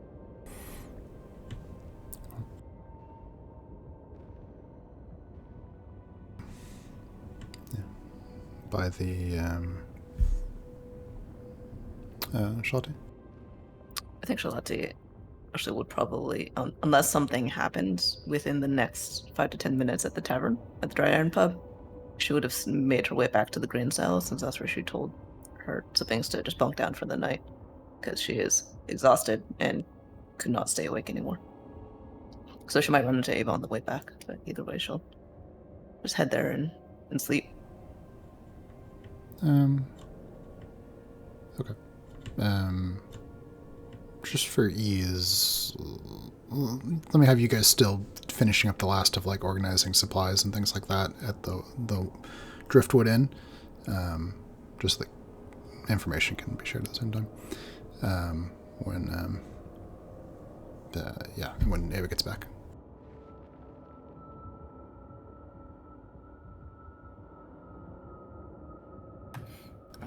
She looks around wide-eyed and then finds Esmond and Casey and maybe the group of her friends, the ones that she thinks of as who were in the room. Is everyone there, or is it just... Yeah, let me set the scene. All the characters who want to be in the scene are present. You've just finished organizing supplies, gathering them from the local taverns, pubs, things like that. You've stockpiled them into the Driftwood Inn. So anyone who wants to be in the scene is present. There's panting at the door, splash of feet in the puddled water, and Ava's there in the doorway. She makes her way towards, I guess, the group of people and starts to relay the information from the physiker, or from the... Do it in character. Okay. Wide-eyed, sweating, and now both physically fatigued as well as sleep-deprived. A smelly and very dirty Ava Doc starts to make her way towards the group of whoever's standing there, looking towards sort of Esmond, Casey, Seifrid, Shalati, Peach, Araya, all of you, just trying to sort of find those that she's familiar and more comfortable with. And there is this general impression of trying to sort of bring people in as so she can speak to only those friends.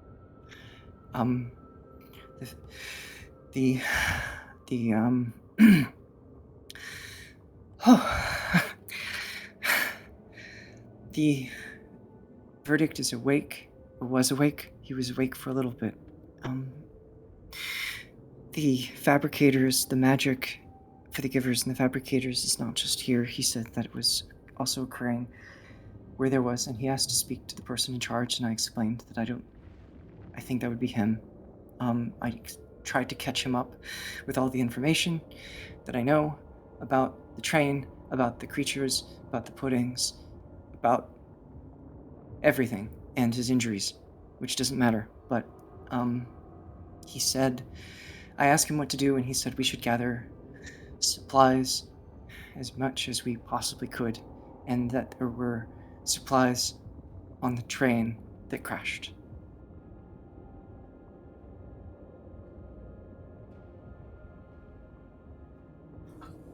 Yeah, okay. Shalati had mentioned that there might be more supplies on the train as well, so that's something that we can follow up on eventually, and we've gathered a majority of our supplies, I think, throughout the town. Sal, Peach, was there anything that you guys weren't able to bring back?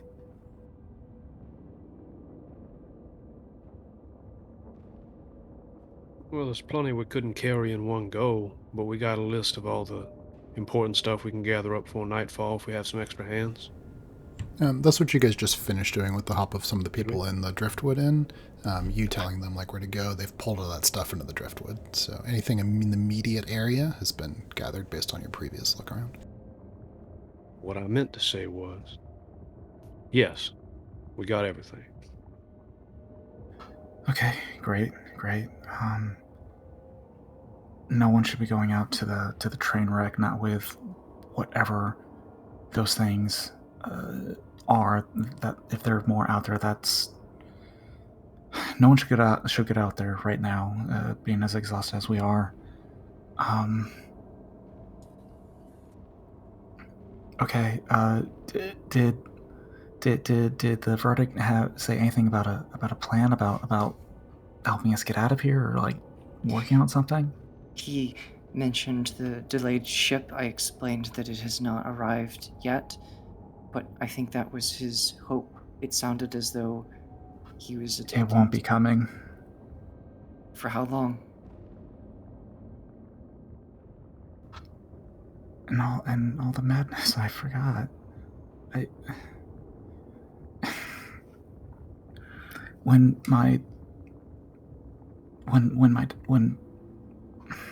my dad and I were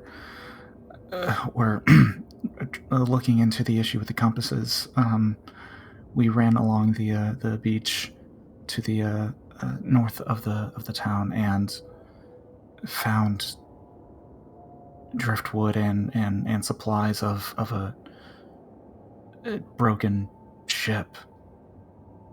I think it was the ship that we were anticipating.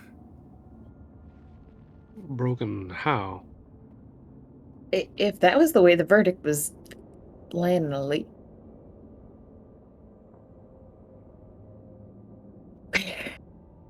Oh no.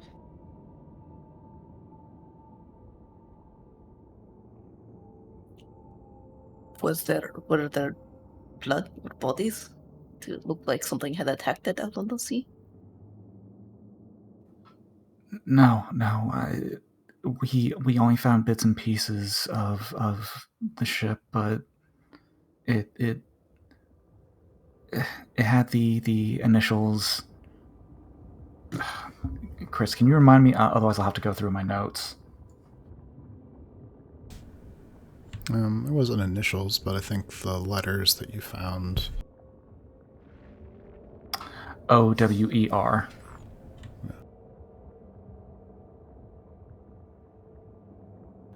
No bodies or anything. Just a piece of the ship's name. OWER. I couldn't make out anything else before we had to return back to town at the time. Salinger, you, I think, know that more than likely at the dock warehouse there would probably be a manifest and a log of ships that have come into port previously. So there's a chance if it's a ship that's come into harbor before, you might be able to figure out. Have we seen the harbor master amongst the survivors? No. Sounds like the chaos is in more places than just here. The ships, the other town.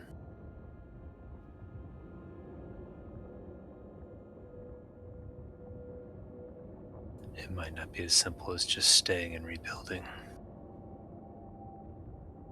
No, if a verdict came here trying to run, I think staying and rebuilding is probably a poor choice at present. We can't leave. There are those things. He mentioned... Which ones? The slimes? No.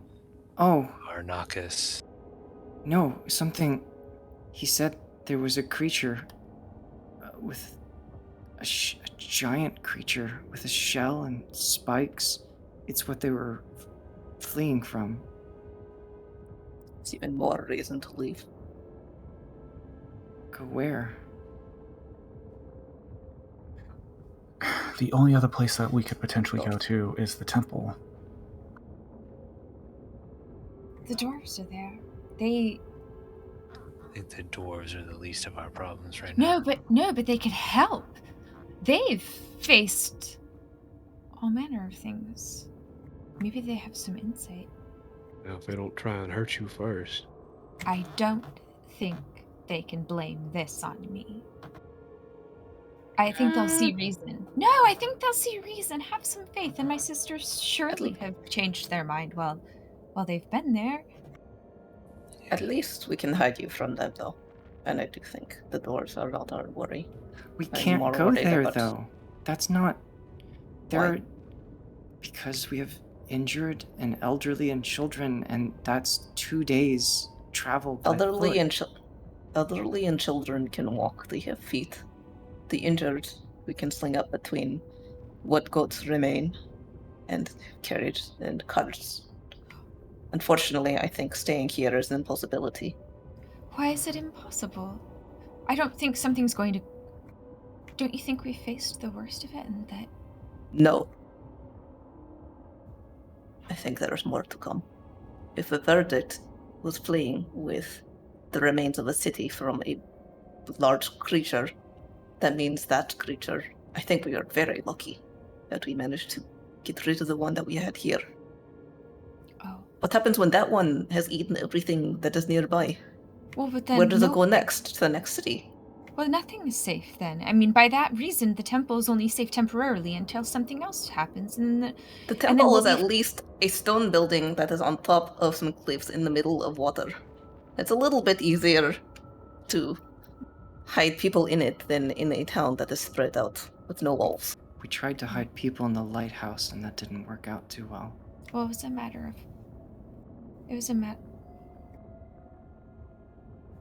If we were to go to the temple without drawing the attention of something terrible, then the temple would be a safe place. It's that trouble came with. There's so much trouble. We don't even know if the temple is unscathed in all of this. I think we still should be treating the people who are suffering and there's no good solution but hauling people from one place to another more and more unsuited and unfamiliar. We haven't searched everywhere yet. Exactly, that's a future problem. For now, we have 2 wrecks we need to investigate at the very least. Might shed a little light and at least gather more supplies. After we at least take a catnap, I look at the state of all of you, I'm sure I look just as bad. You look fine. Oh. And we can't force people to leave. There's going to be plenty of those that want to stay, even if we tell them of the danger. Let's settle. We're not going to be leaving immediately. People, at the bare minimum, we need a full day's rest to prepare and for everyone to rest and recover at minimum for that kind of trip. But let's just table that discussion for in another day or two after people have a chance to recover some. But let's after the verdict has woken back up and can speak with us again, let's see what he thinks might be best. He's gonna know better. Hopefully. No, Ava, didn't you say that the verdict was just running himself? He was leading other people away from the next town over to avoid the creature he discussed. Yeah, it sounds like he didn't have any better plan than we did. He was hoping to get to the ship and take people from our dock to another place. Out of character context, how far or how long is the train ride from that town to ours, do we know? By train, 2 or 3 days, depending on speed and cargo.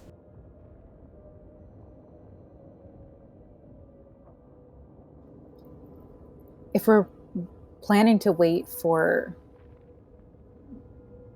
days before making any moves, then shouldn't we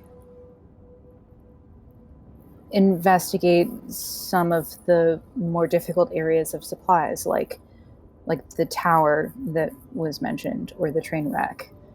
We can at least make use of our time if we are otherwise planning to be sitting ducks. Tower? What tower? Oh, that was Gwen to me. Oh, does no one else know about that? Oh, okay. Yeah, Gwen knows about it. That's not been shared. I see.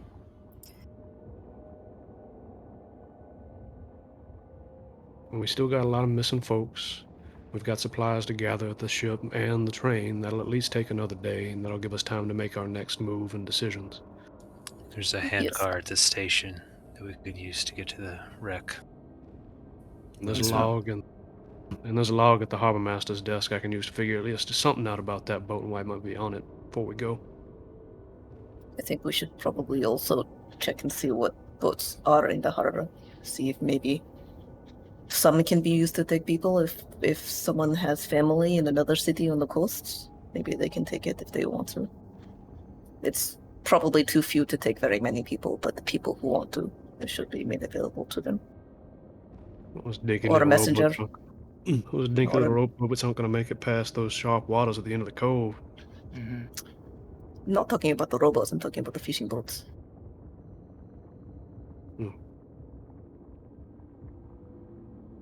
We have fishing boats? Yeah, Ava. Places like mostly shepherds and farms and fishers. I thought there were no boats. Yeah, I was under the impression that the only one. I mean, there's no fishers without ships. fishing boats? You might have some rowboats and stuff like that. Yeah. So rowboats? I mean, when I think of a ship, I think of like a galleon that can carry like 40 to 60 people. When I think Yeah, fishing like boat, tall I think ship. something that has like 5 to 10 people, but they have sails. Yeah. 2 or small 3 sail. people can live on them. The waters outside of, like around the coastline, you don't need a very big ship to do the fishing. If that makes any sense. The waters out like beyond the safe harbor they're too rough anyway. You wouldn't do too much there. So you have the kind of boats where you go out there with a net, toss it out, and kind of bring it back, kind of thing.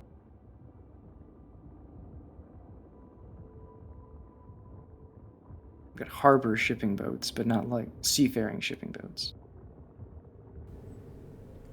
The ships you have left in harbor, you have left around, just kind of scattered around people's small docks and stuff like that, they're very small boats. None of which really indicates what she said. Is just shrinks the number of people who could take them. It sounds like they wouldn't be able to make it out of the safe space onto the open seas in order to make it to a next town. That is true. That's the characteristic of the waters around Shepherd's End. My point being that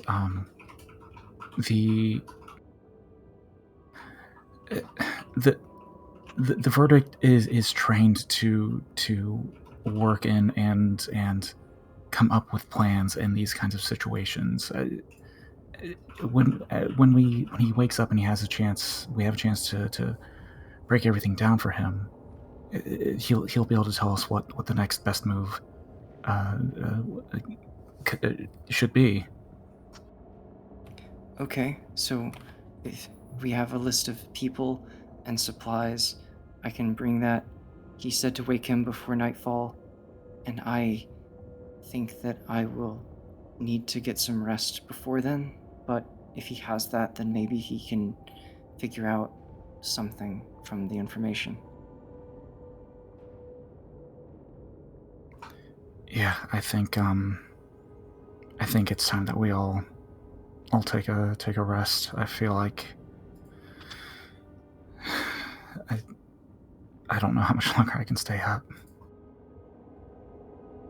Same.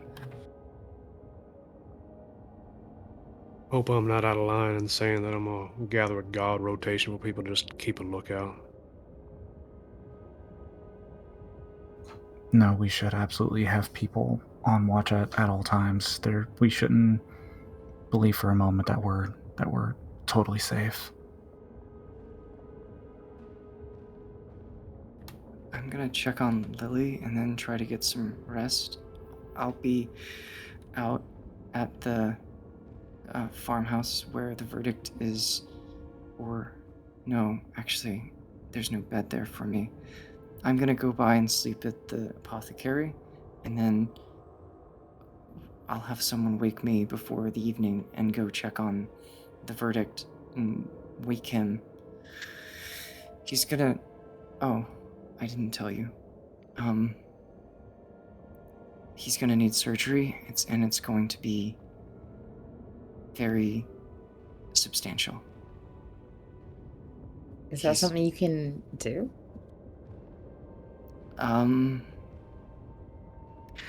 I've practiced on animals, Yeah, and of course you can.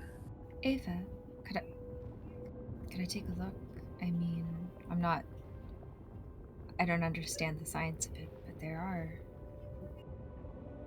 Let me just help. Maybe it might just make him more stable, or I could help you with surgery, or... Let me lend a hand. If anything...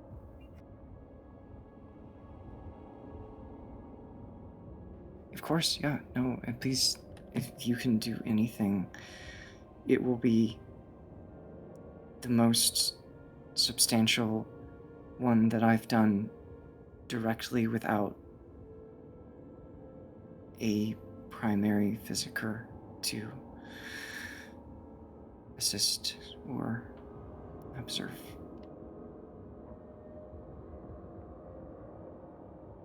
You can do it, Ava. You've studied so hard, and Tarity interested you so much, and Araya is good too. My arm is feeling much better. She looks at you a little bit and sort of nods. Her eyes seem to be getting a little bit more red. The bag's obviously still very apparent. She sort of like nods, smiling weakly. Oh, I think it's... Well, Ava, it's an important surgery. I mean, possibly you should rest. You need to be your best self to make the best decisions. Yeah, I'm gonna go get some rest, I think. I just need to check on Lily, and then I'm gonna go get some rest. So, if it can wait, it would probably be for the best if people don't come asking for something. I don't, because I'm gonna need to focus, and I'm pretty tired.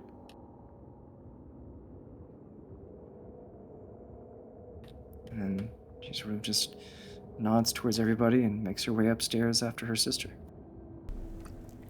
Yeah, when you get there, when you open the door to the room that Lily is at, is already partially ajar. She was sitting at the window. She looks over at you and says, "Hey, so you holding up?"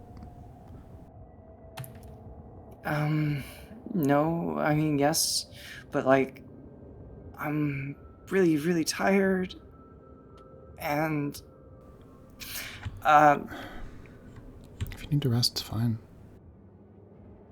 I'm just gonna look at your ankle, and then I'm gonna go get some rest at the apothecary, so... Okay. And, Ava proceeds to tend towards whatever bit of ailment her sister has, putting perhaps a basic splint or anything like that that might need to be on it. Yeah, as you're kind of looking at her ankle, after a moment of quiet, she says, "So they said they didn't even find anybody. Like they said they went out to look and they didn't even come back with anybody." Yeah, I think so.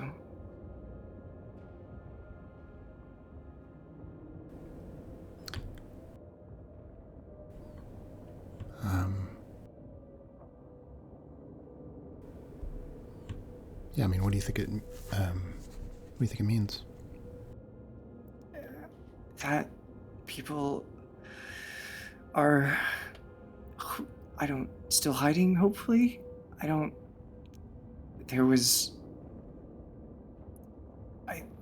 Some aren't gonna come back and some are hopefully in hiding. Lily, I don't really know, okay? I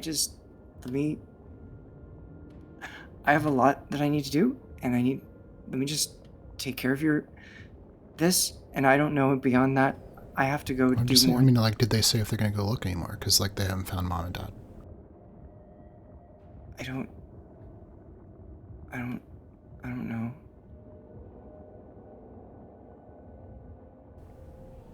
Fine. I'll see. We can ask someone to go. Maybe they're at the house. Well, I'd go, but look. You can see her ankle's lightly sprained.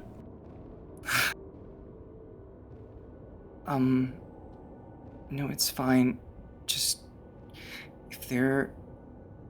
I'm sure they'll come towards town after since things have settled down. You don't need to go out there.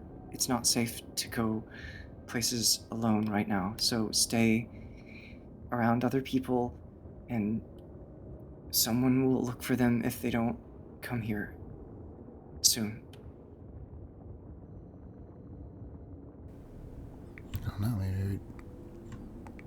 maybe they're just not looking. Never mind.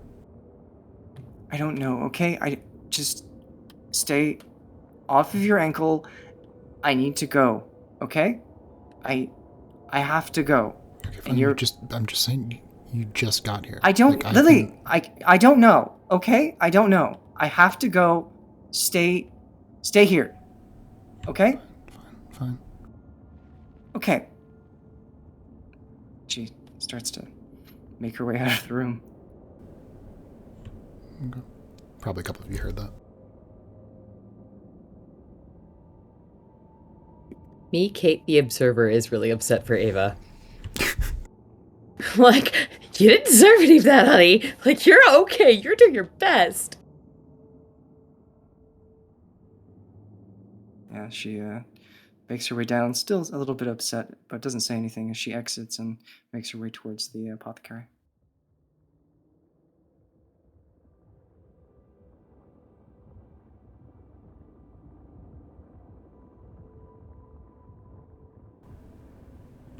Anything else you guys want to do before we pass the day?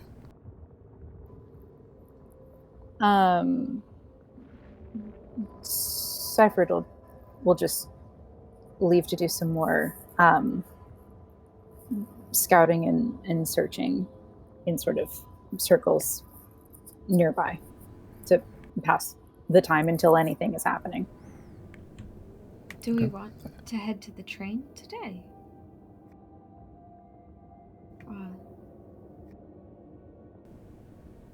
None of you have slept yet. Just as I. Okay, well, I still have a room at the other inn at Peach's place. That's true. She has accommodation for life. Oh, I have a little voucher. This is still good, right? Yeah, Are we gonna have this conversation in character? Because that would be. Yeah, well, I mean, she'll find Peach. Yeah, I mean, you don't need the voucher though. I'm not gonna charge anybody who wants to crash for the next few days or anything. No, but it's from your mom. I like it. My mom was trying to cheat you into like bringing good reviews back to the Three Maidens Thrice place. Well, I mean, look at that. Doesn't even include food. And we are not an inn. We are a tavern. You know, half the time you're just sleeping on the floor of my room. Well, my accommodations were very good for this trip. I think they went all out. But do you think it's safe to stay at your place? It seems like every inch of the floor here in the inn is all taken up. Maybe a few of us can head there. Yeah, I'll walk back with you and I know that my room is a mess, but there's definitely clean linens and things, and yeah, makes sense. I'll go back with you too, and maybe Sal if you've seen him around. Yeah. She sort of like looks to find Esmond, who she had been telling to go to sleep for like, oh, I don't know, a whole day. Oh, we can bring us along. As you need sleep. It's a quieter environment. You need it. You need it for your brain and things. Smart people need to sleep. I really shouldn't. I should. No. People still need help. No, it's daytime. Hey, we promised your mom. My mom locked me and Araya in the pantry with your mom, and we promised we'd look after you. In fact, we promised we'd bring you to the damn dance, and that you dance with Araya, and it will be real sweet. Peach. What? No, it's not important. It's just you've done so much. The tasks seem bigger when you haven't had a single minute of quiet. Also, I didn't really say that to your mom, as I was just monkey. No, I haven't done enough yet. People, Go sleep, Ez. Just we got this here. Well, Tevin, out of character, how much HP does Ez have? You guys don't have hit points yet. Yeah, we all got just one. Oh, I thought we were allowed to be at level 2 now. Where are you bloodied? Esmond's bloodied. No. Yeah, we haven't done that yet. If we had hit points, Esmond probably wouldn't be looking great. Still technically better than Sal or Shalati, but not great still. Yeah, but I'm pretty sure if we had hit points and he wasn't looking great, then Peach could make him go to sleep. Good night. As you won't be able Everybody to help take a anyone nap. Right. You can't help anybody if you can't help anyone if you pass out. And we'll please. Like I said, we have this here as... Come on. If it's really important, they'll come find you. It'll be quieter at the Wanderlust. You'll get better rest. Come on. Should I? Yeah, Casey's going to start physically ushering him out and kind of nod to Araya to assist. She'll like hesitantly grab his arm. Please. I'll wake you up in a few. Just a nap, even. It won't even be a full night's rest. It's just something.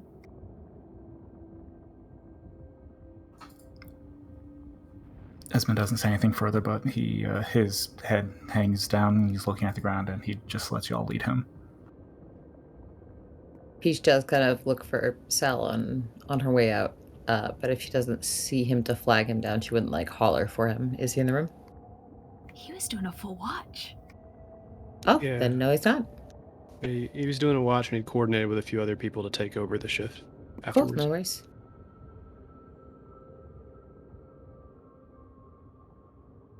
In that case, Peach follows Casey and Araya and Esmond. Yeah, And I think I had all of my stuff stored at your place from when I had like arrived in town and the different things that I was there on behalf of. Yeah, the I'm town. not 100%. I grabbed all my stuff again after leaving it at the bottom of the stairs and having that chicken scene, so. There's certainly things you need. Yeah. Casey, Back to my room repack. Yeah, Casey gets as far as the exit door, and then as you guys go out, he stays. You sure, Casey? Yeah, like I said, we'll look after things here. Thanks.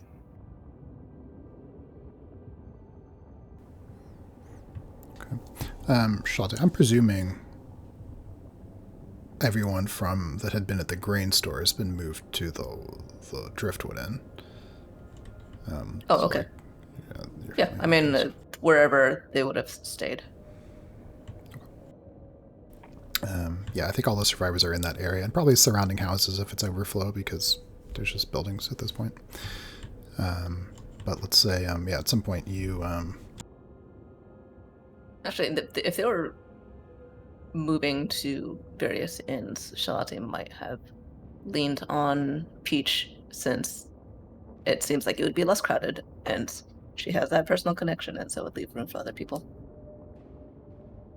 Absolutely, if Charlotte is doing the Wanderlust, absolutely. Okay. Like, Peach would have, like, extra mattresses on the floor of her, like, loft room if necessary for her friends to stay. Like, they wouldn't necessarily be official lodgings like Araya's. Yeah, I think Charlotte would have been like, we can stay in the storage room or something, or sleep on the tables. As long as there's a blanket, I've slept in many worse places. Yeah, there's plenty of room. Well, my bed is more than I need. I'm happy to share. Maybe if you would take the little ones? Absolutely. Yeah. It'd be nice not to be alone. The little ones, though? Didn't we promise it is a quiet space?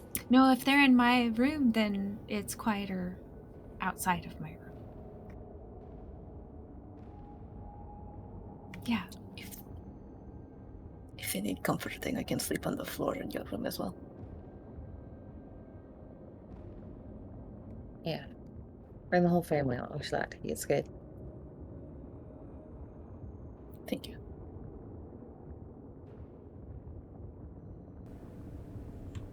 All true. Some hours later, the others are most likely asleep. Seifred, you turn a corner in the streets. Maybe there's someone there. Poke through the wreckage of a burned out house. Maybe somebody has been too afraid to come out. It's quiet. There's no one. You can hear the sound of gulls at the harbor. The rain stopped. It's still overcast. A muted, diffuse light over the midst of the town. The streets are empty. You haven't found anyone.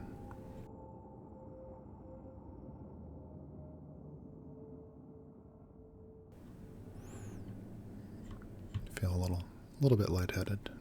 Your eyes sting a little bit.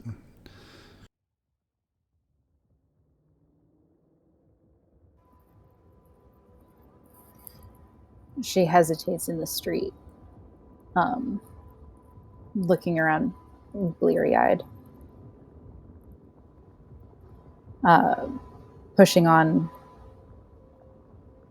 as much as she physically can.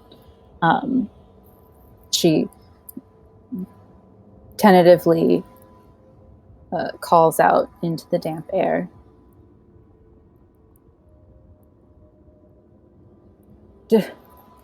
Damasona? Merwin? Sig? And she keeps poking through soggy buildings, coming up short, but not seemingly not able to turn herself around. You turn a corner. You see Salinger.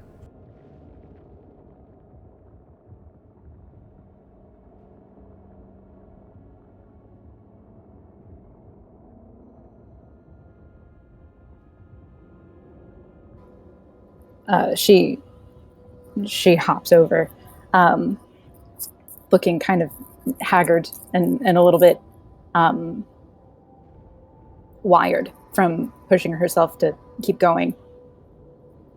Sal, have you seen anything?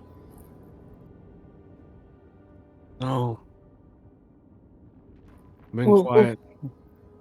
Which streets did you just come from?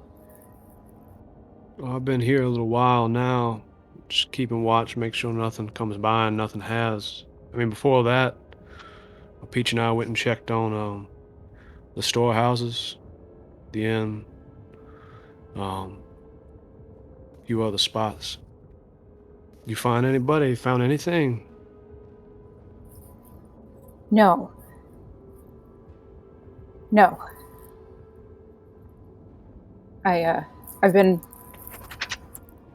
I've been everywhere at this point, and it's quiet. Yeah, I hate how quiet it is. I haven't even found like stuff, like people's things.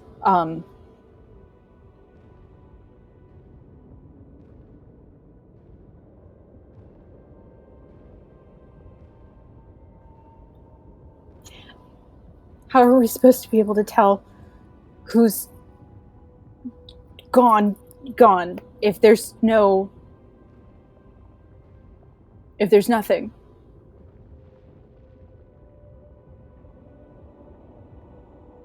Yeah, I don't know.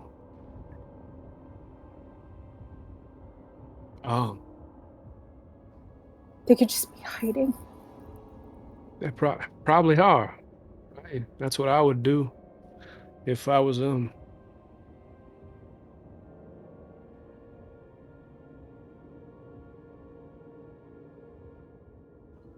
It's been a real long day.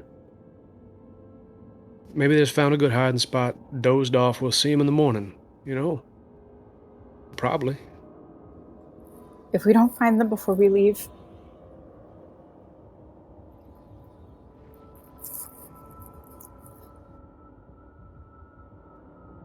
Sal would just kind of stand up and pull her into a hug after saying that. We'll find him. We'll find him. She just cries softly. Fur bugs are also fur covered, right? Yeah. These two are an absolute mess.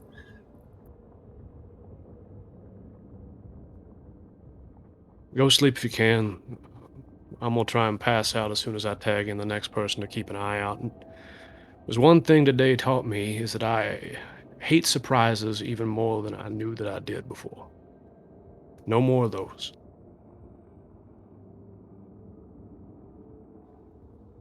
Sleep. I don't know if I can. Yeah, well, eventually your body's just gonna make you, so do what you gotta do.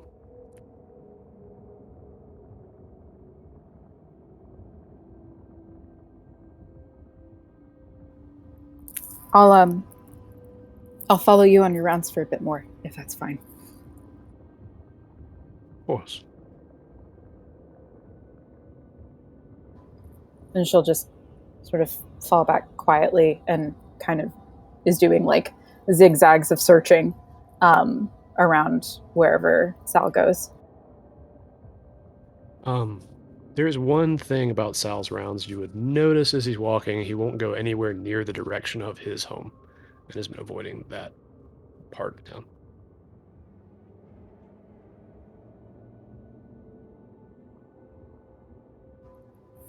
She'll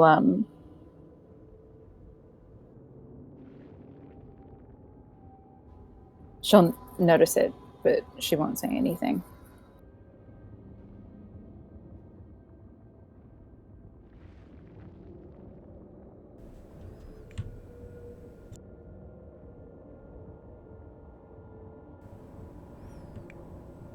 Some hours later, Ava. The sunset is a color that you have no name for.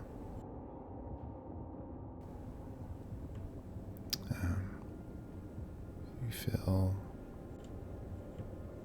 rested for a moment, just for a moment. Maybe it was just a dream. You realize quickly that it wasn't. There's another shake at your shoulder. You didn't remember the first one. Sally the baker says,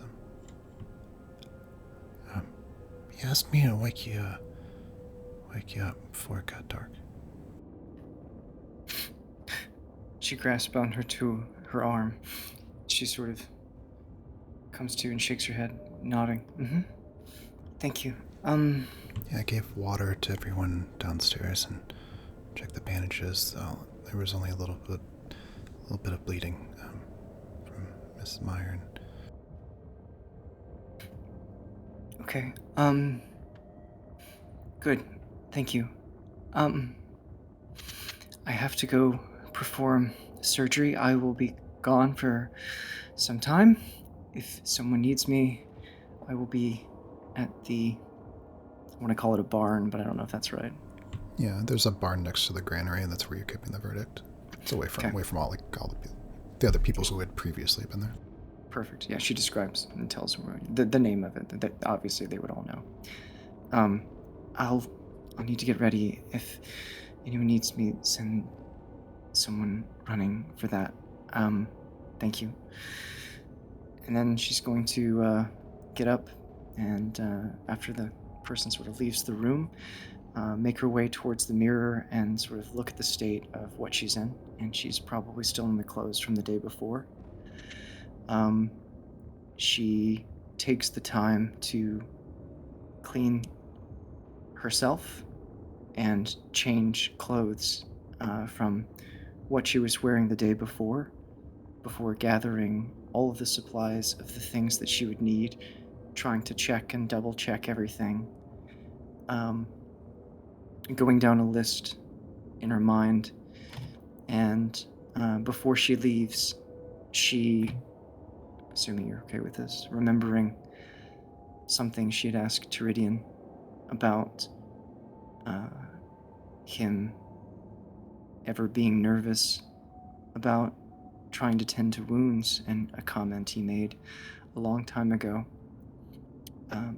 that he'd stopped getting nervous many years before, but in his early days, he had mentioned a mixture of herbs that would help to steady his mind and his hands if he, the first few years when he would do a surgery before he was acclimated. And so Ava essentially goes and takes a small amount of what those things are with her, hoping that if her hands start to shake too much or if she starts to get too nervous, that she can use that to help steady them. And she makes her way over towards the towards where the verdict is, as the staring up at the unusual sunset.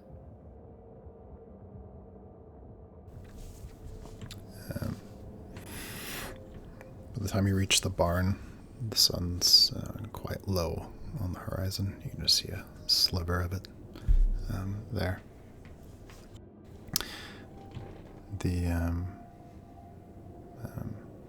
At this point, Yev is traded out with an old woman sitting in a chair by the door, and she waves kind of as you approach. Ava's walking briskly and approaches. Man inside's still sleeping. Hasn't come around since. Okay.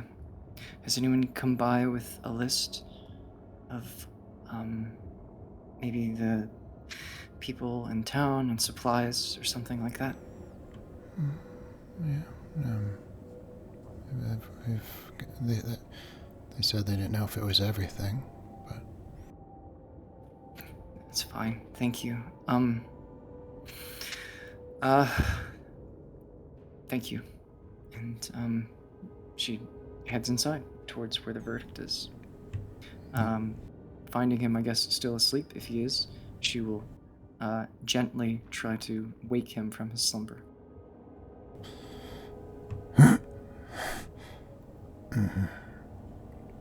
Eyes open.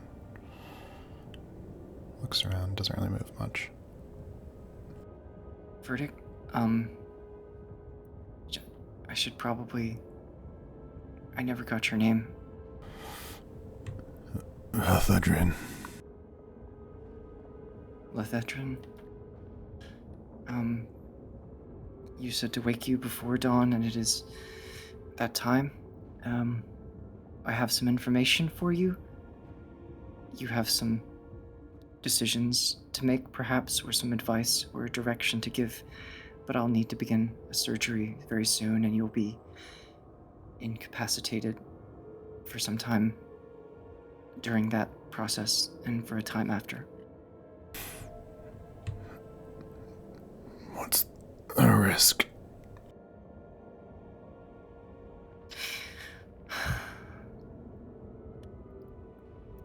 I've done similar processes before, and I am confident that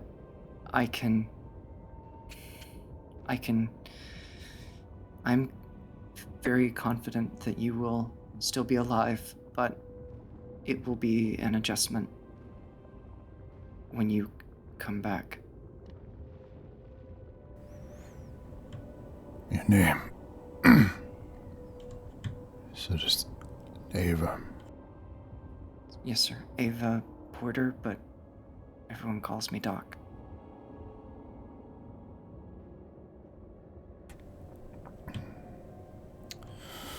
In case I don't survive, listen. Myrdal. It is overrun. Do not go there for help. If what is happening here is happening in the other villages, it will not be safe.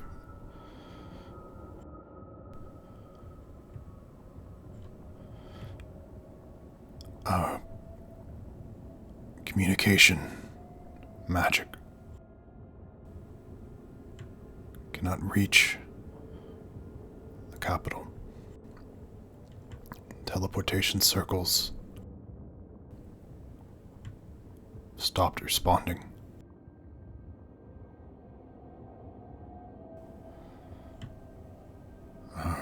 Givers, the city could not create food. Fabricators could not mend the walls.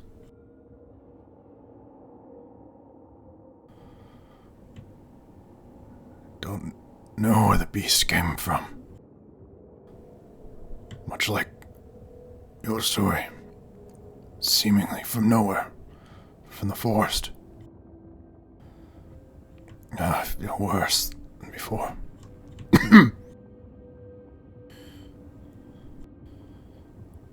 Supplies. The train. Use your lighthouse. Ships. Northern coast. Maybe the army.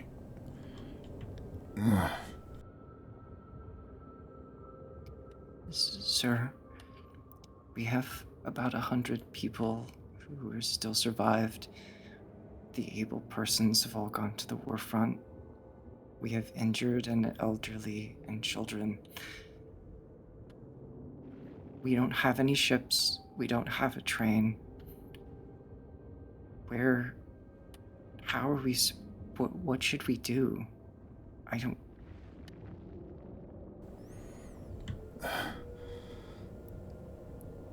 Food. Water. Most important.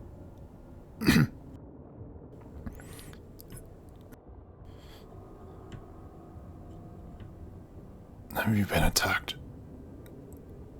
In the town?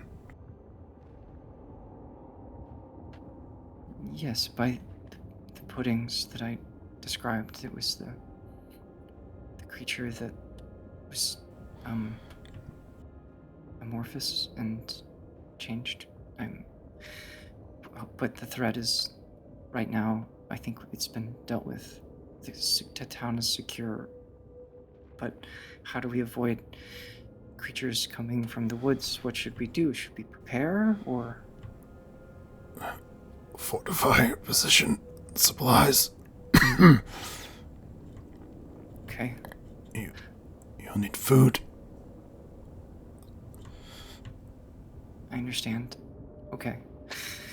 We will get supplies from the train and other places, and after the surgery, you will be recovered. We'll have supplies, and we can make more plans then. Town. Back is to the sea. Defensible. He passes out. He sort of looks at him. He takes his pulse and then begins to lay out all of the different instrumentation of the things that she'll need to administer to him in order to begin this very invasive surgery. Right. I gotta help. Oh yeah, she wouldn't start until Aurea arrives. Yes. Yeah, or Esmond, or whoever might be useful. Or and. Yeah, more than likely, you had got a message somewhere in the day to arrive at sunset. Okay. When they've arrived, she explains his condition to him in the process, interrupts in the middle, having gone over her thoughts, and then relays the information he just gave to her as his suggestions before he passed out. Supplies, basically, and defensive. He didn't have anywhere to suggest. He said we were backed up against the sea, and it sounded like staying here was... He said fortify your position.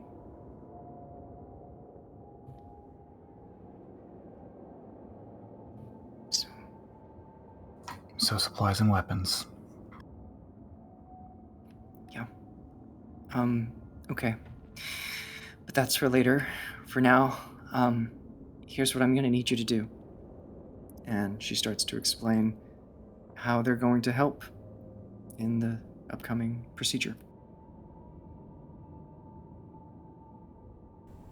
Oh, but before she begins, I'm going to actually, let me rewind it. Right before she does that, she'll turn to Araya and sort of essentially be like, did you see anything? You wanted to, do you have any advice or? Me? Hold Yeah, on, sorry, I got this bean. Oh, it's fine. Crazy. It's fine. You know that the way the temple handles this stuff is very, very different. I'll just give me a minute. And so she's going to do kind of like standing over him and praying with her hands like laid on him, just to get a sense of if she can help. Hopefully she can help. All right. So there on the makeshift operating table in the barn, Ava, Araya, Esmond nearby, begin to go to work, trying to repair the damage that's been done to this verdict.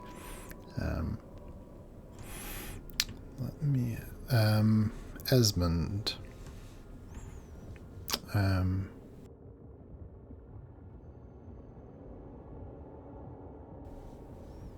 Curious. Yeah, I want to hear Esmond's thoughts a little bit about this situation, I think. Trying to think how to frame this. No, I'll just give you information. As you wait by, in the hours following, it's gotten dark. Ava and Araya hard at work, operating on the verdict. You watch flesh and bone removed, damage being repaired as best they can do.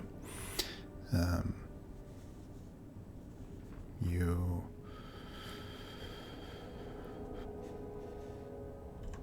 given your own experiences, your own losses,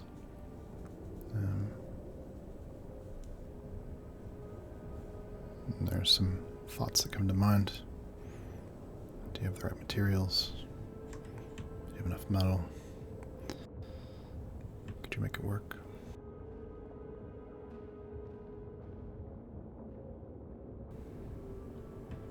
If Ava and Araya did this differently, if they removed that bone, or they didn't try to save that, maybe.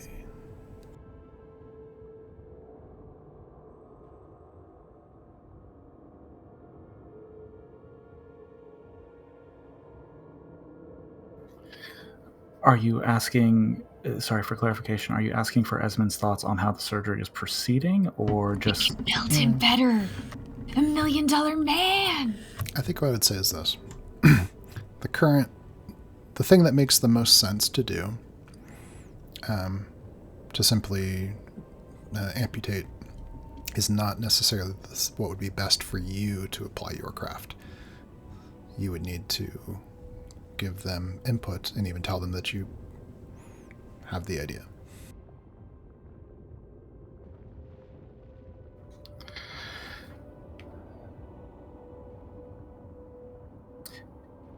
Describe to me how bad it is. I know that you said that his arm and his leg were shattered, but like to what degree? So like to the elbow, to the shoulder. How far gone are these? Yeah, shoulder's crushed, the hip is crushed in a portion. The thing maybe on the surface that makes the most sense is to leave as much as is viable, but you realize if they removed more than they have to, it would make a better opportunity for you to work your own craft.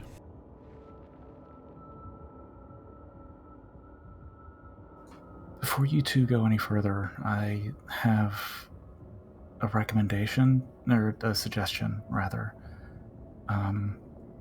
Instead of saving what you can, what if you remove it all and we provide him prosthetics?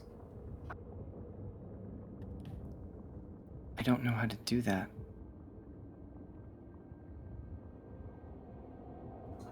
I do. And he holds up his hand. I've been toying with this for years and years now. What would be ideal? I'm sure a man like him would want both hands, but... Well, there's no saving his hand, I don't think, just as there's no saving his foot. What I'm recommending, however, is that rather than saving what you can and tying it off, what if instead you oh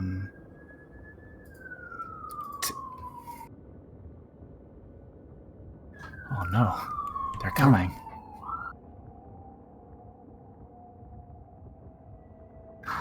Just give it a second, gang. You hear the sound of birds outside screaming at the top of their lungs.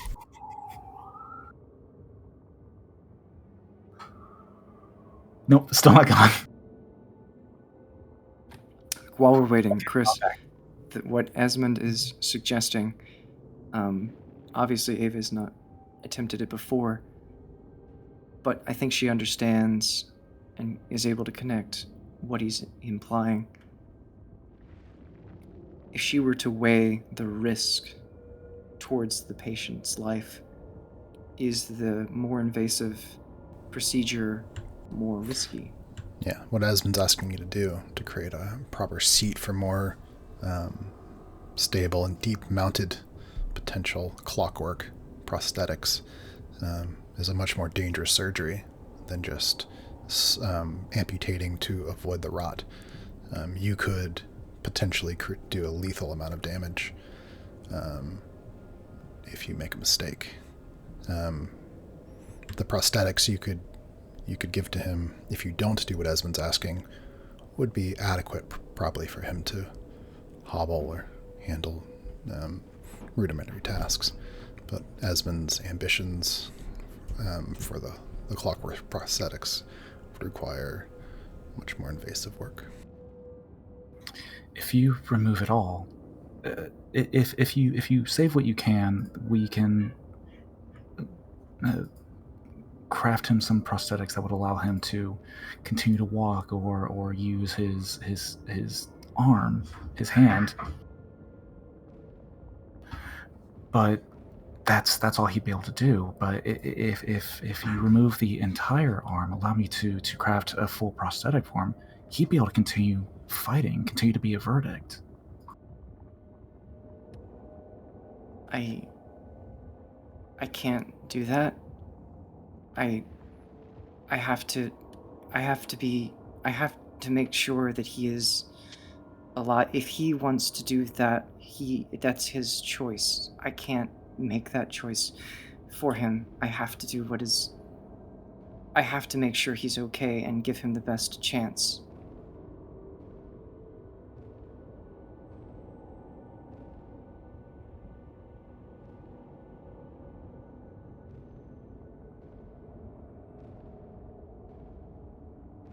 I trust your judgment, Esmond, but I can't do something that will put him at greater risk, even without his consent.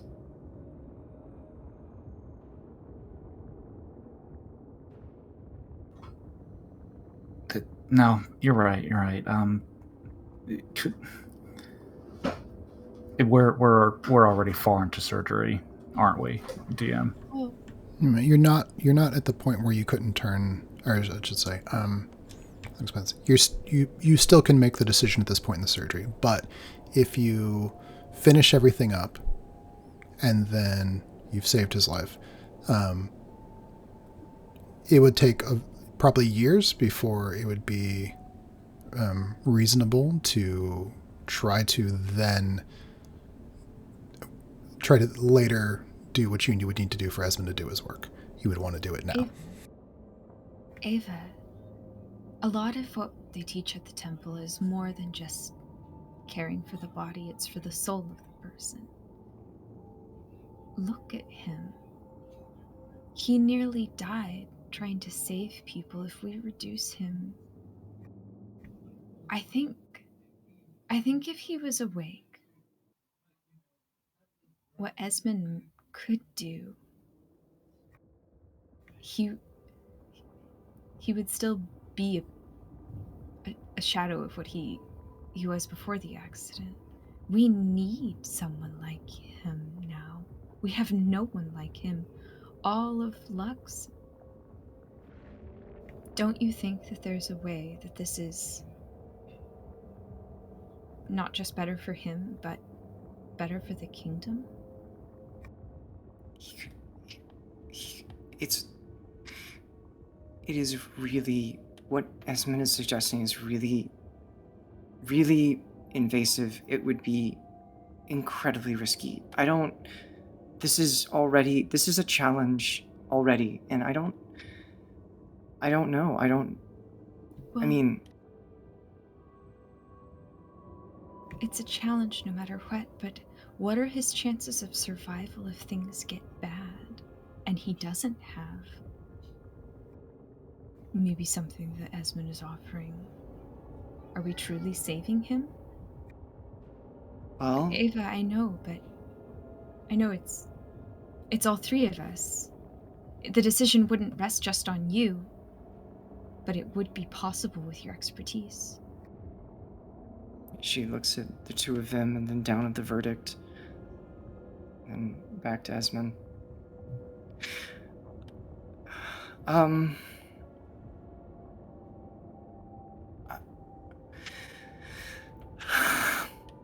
Okay, I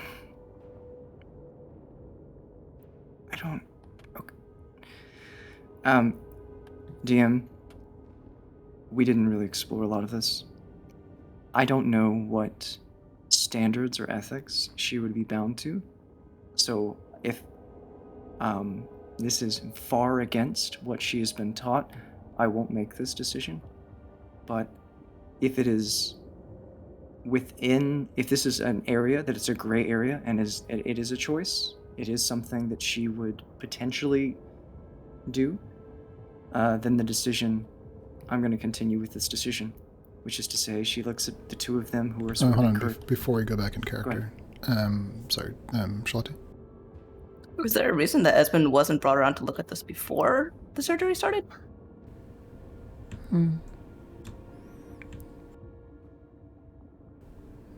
I mean, the guy was passed out, so he didn't answer it.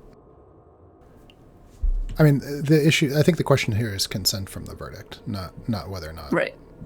No, but I'm asking because this basically came up because Esmond came to look at it and was like, "Hey, if you do this, then it'll make it easier for me." But the verdict asked for the clock right way before anybody went to sleep. He did. And it just seems weird to me that Esmond would show up like after everything has been started. They started cutting and being like, "Hey." Well, it doesn't matter at all for the decision making. Like the clock, the verdict was not able to have the discussion. It would have been this discussion just earlier by themselves anyway. Right, but he woke up at some point before the surgery started. So if they'd had the discussion earlier, they could have asked him. No, yeah. I mean, if it makes things too difficult to retcon at this point, but it just based on both Ava and Esmond's coming to a last-minute decision seems weird for them. Yeah, I don't want to retcon it. Okay. So, does this... I'm just trying to think. I don't want her to be breaking with whatever... Sorry. Yeah, so to answer the question you asked about, just like, what are your guidelines? Your guidelines are make the best decision. Okay. Well, she looks at both of them, and she remembers that Esmond As you know, her whole life is very smart and very skilled with what he does. And Araya, who's always trying to help people. And she thinks of the shield that they had put together very quickly that had potentially saved his life. And all of the horrible things that seem to be out in the world, and tries to weigh that decision very quickly, is a verdict with just a mind and a broken body. What would he want?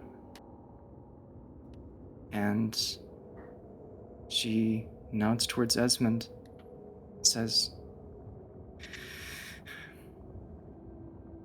"We can try, but if you're sure, this is really dangerous." Yeah, I know. I'm sorry that I only just had this idea while assisting you both.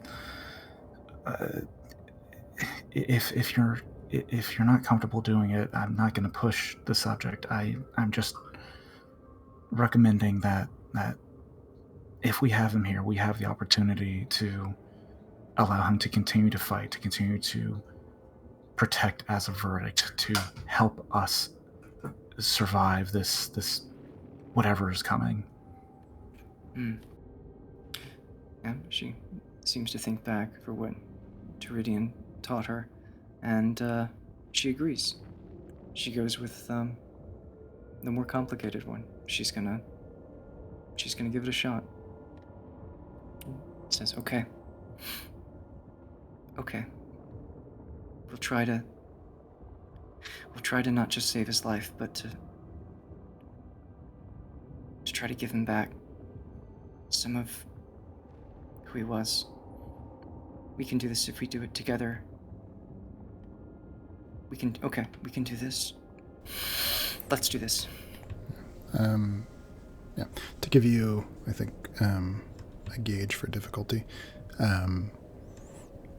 you with Araya and Esmond offering input, you would get to roll with advantage.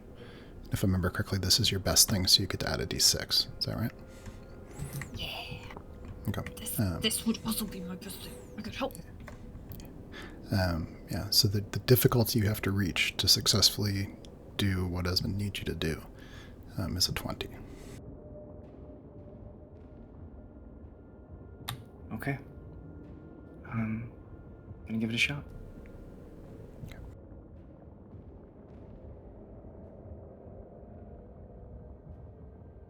Oh, fuck.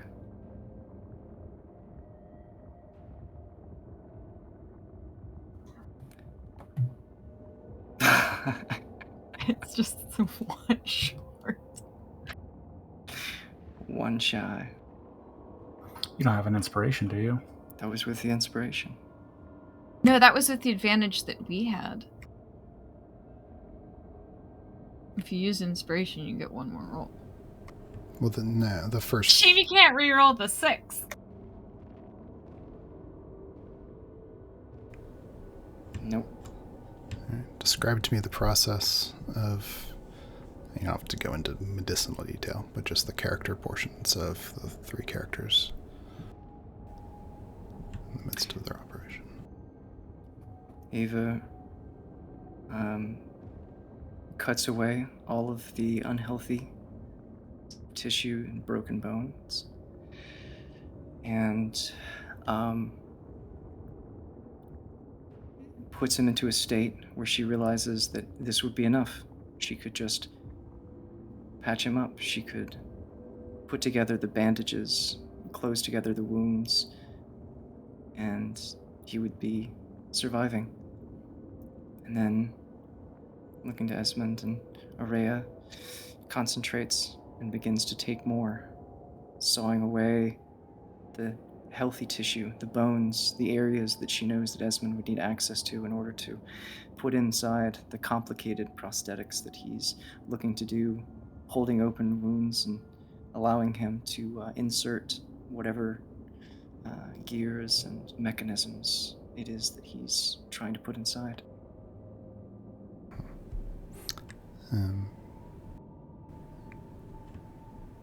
Give us some description of the way that Araya's magic looks, or how she's along with them. She's brought over some of the rainwater and has done a ritual over it so that it appears glowing, and is praying like at his head and praying and infusing all of her will into his body that it will go well. And like in a way that, like, using the water on him as conduit of healing from her faith.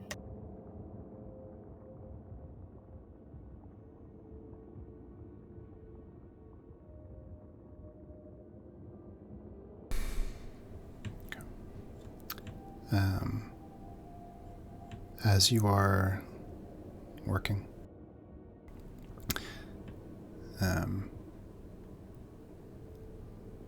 sweat on your brow, you are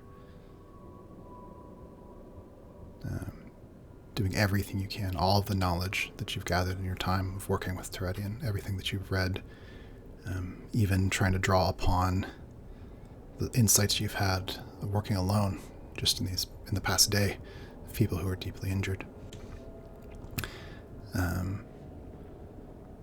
There's so much blood. There's more blood than there's supposed to be. You thought you had shunted that flow. Where's it coming from? Okay, go deeper. You realize... Shit.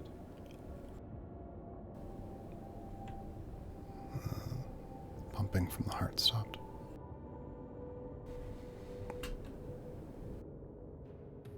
No.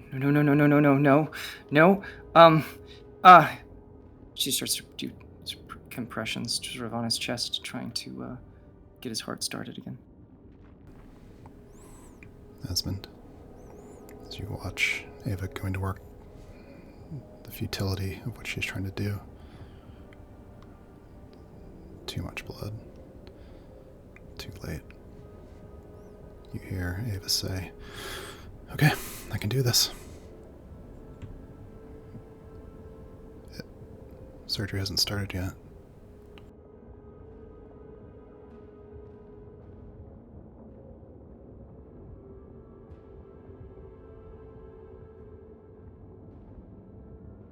Okay, we'll start by using the arm. I can take it up to here. After this is removed, we'll take the healthy skin and start to input.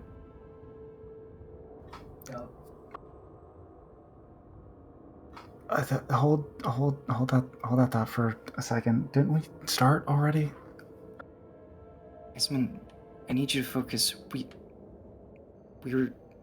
This is really serious. It's going to be very difficult.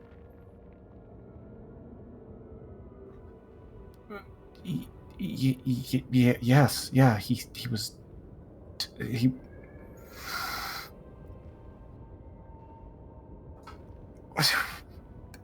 He was bleeding out. Why?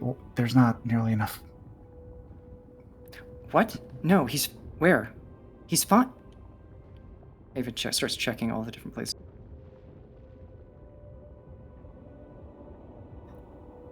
Sorry,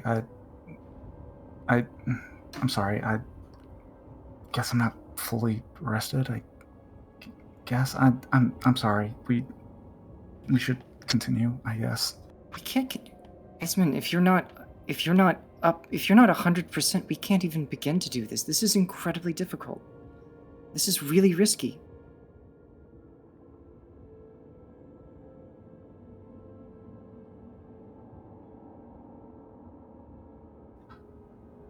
No, you're right.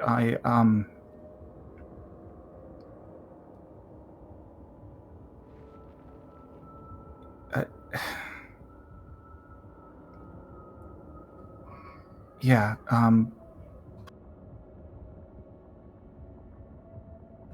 so, sorry, what if...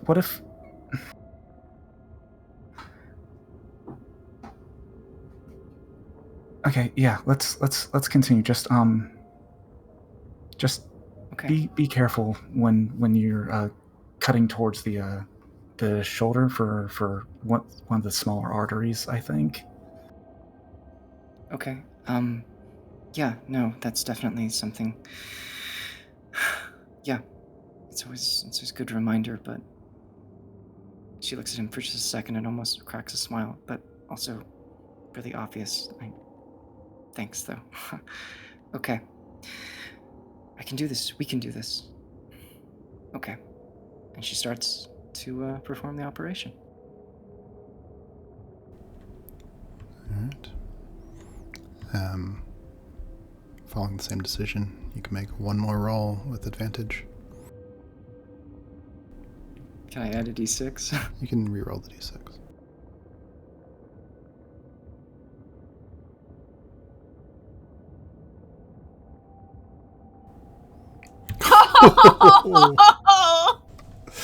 There's a 15 on the die plus 5. Hell yeah.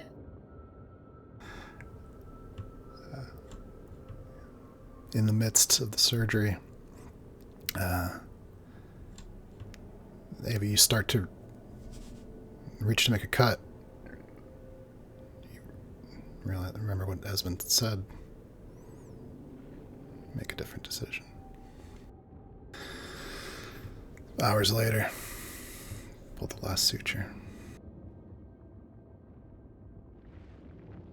Okay. Okay.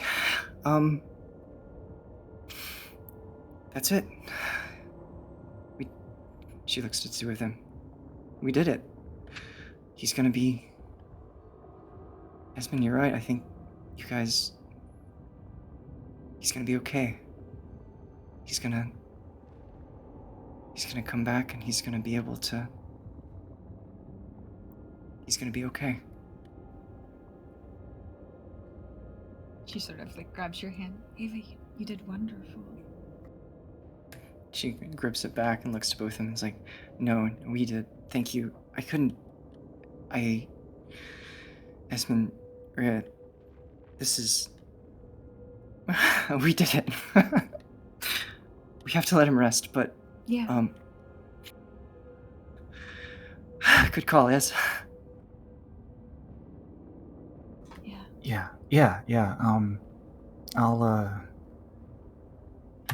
I'm gonna need to take measurements of his limbs, but I'll start drafting some clockwork prosthetics. I have a handful of ideas that'll take some getting used to, but he should be able to continue to fight.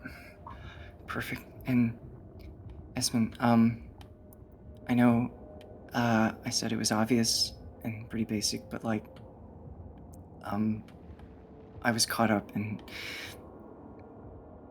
there's a lot to think about, and if you hadn't said something, I think things could have turned out a little bit different. No, that was just like a weird sense of deja vu, I think. That... Whatever, it worked. He's here, and it definitely helped, so thank you. Okay, I need to clean up. He needs to rest, and I think there are other people that I need to tend to. And she's like on a high. You can tell adrenaline's still sort of pumping through her, and she's more alive than you'd seen her in the past day, with the success of having accomplished something that seemed, in her mind, likely far beyond what she expected of her own skills to be able to accomplish. And just giddy and so thankful and looking towards both of you with an immense gratitude and joy. Araya will follow Ava to the rest of the patients in the apothecary. She's actually kind of almost gossiping with you and like sort of like jumping and giddy, holding your hand. Like, So what was you have a name for it? What was the muscle's name here? And then okay. What do you think the insertion point would be? She starts to describe all of the things in detail, the specific scientific names of different muscles in the process of the surgery, and she is still with that same giddy and excitement of a person who is a genuine geek talking about the thing that they love and excited as hell about doing so.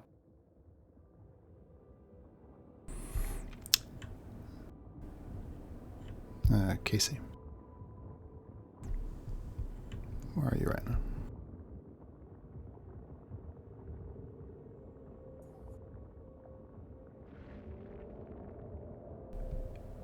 Where is Casey, I should say?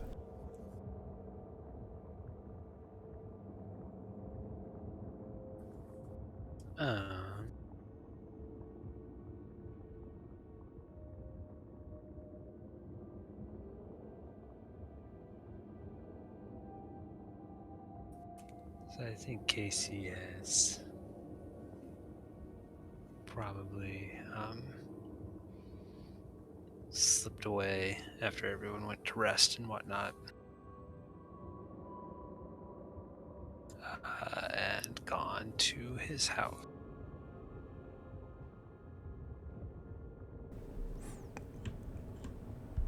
It's quite inside. You see the array of brass work, shadow puppets hung on the rear wall. Table still set.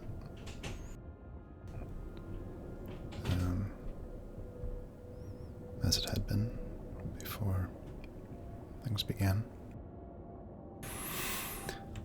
The earring that you have in your hand that you lifted from the table in the Wanderlust, or in the Driftwood Inn, is charred, black. Too familiar.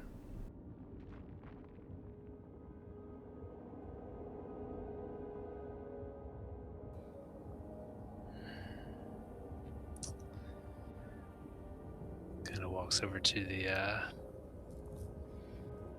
puppet show in the set there.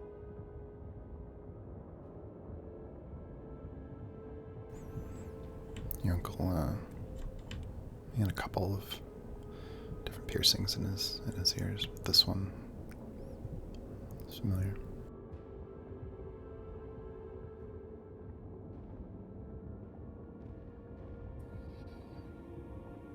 I always knew you'd go out in a blaze of glory.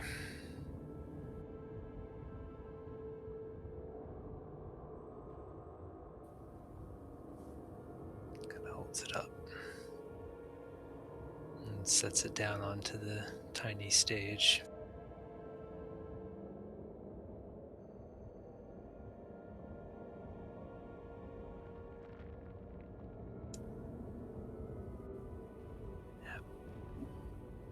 For the rest of us, the show must go on.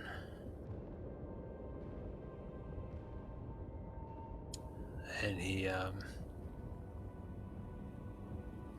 skirts up to his room and starts pulling out boxes from under the bed and kind of gathering things and throwing clothes in one pile and setting aside little bits and baubles and tools, things that he might find useful in another pile.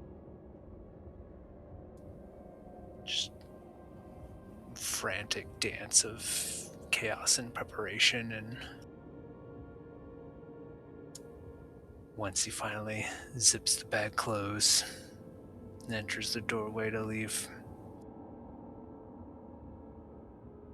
turns back to the room and nods and says,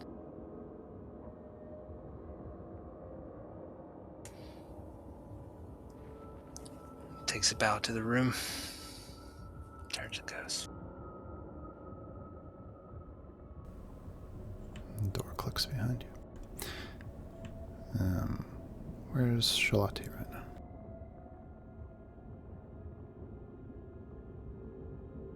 She was probably awake earlier in the afternoon after 4 or 6 hours, not really enough, but just enough to top her up. And then she is out again, poking through the rubble of various places, going around the hills, searching for survivors, searching for bodies. It's a couple hours into that search. Even after the sun's begun to set, and then has set, and it's dark out. Black night sky through the thick overcast, not a star to be seen, or fragments of the moon. On the horizon, you can still just so vaguely make out the tower. It's when you're standing up on the hilltops, and you've gotten close enough to the coast you can hear the sea. Still the smell of smoke, the burned manor house by the lighthouse. Just for a moment, you realize that she's there.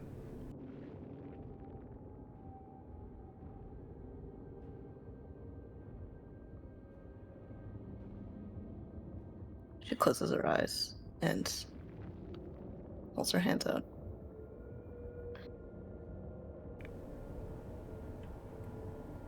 Eyes closed, black as the night. You feel small hands in yours.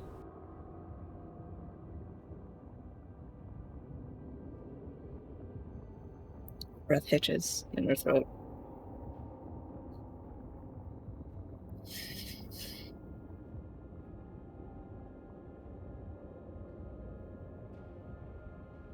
Jaw clenches and her hands close more tightly around the fingers on hers, and she is too afraid to open her eyes. She just sinks down to the hilltop.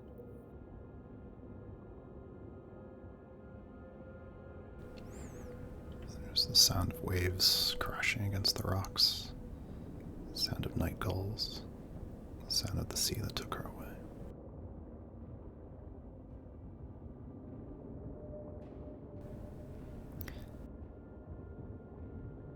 And then for the first time since she was 10, she starts to weep.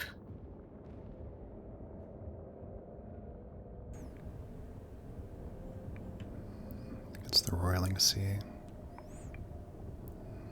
No one hears the sound, the crying. No one sees the mourning.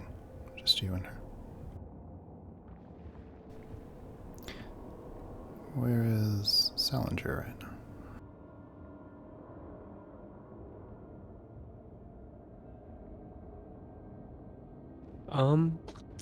How much time was I out walking, I guess, with Seifrid? You tell me.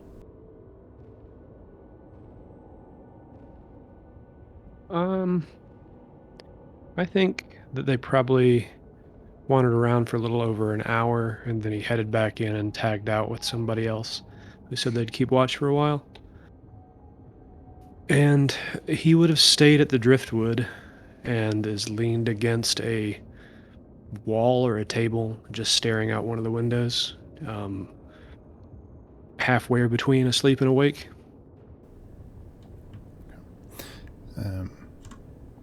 Unless, I'm going to take a little bit of liberty here, Seifrid, if I may. You, as you sit there watching, you catch a glimpse of her. She still hasn't slept. She's still out there.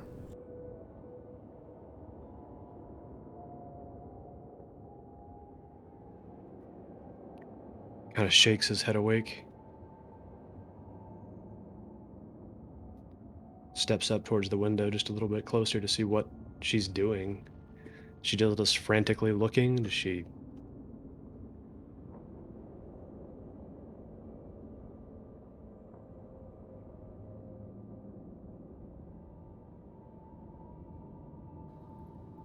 Yeah, she's having exhausted every sensible place to look, has at some point over the past hour started just tearing places apart, searching in impossible places to hide, since all of the possible ones have come up empty so far. Just like knocking on walls and floors, kind of like searching around, pressing her ears to things, increasingly over time, clearly desperate.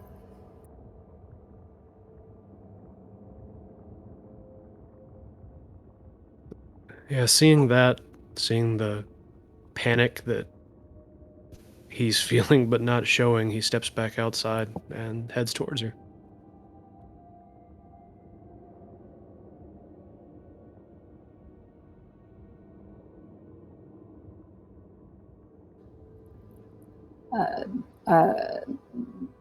She jumps at his approach and is shaking, but turns her head away from where she was just searching. I thought you were turning in for the moment. You don't have to. I got it. And she turns back and continues searching where she was.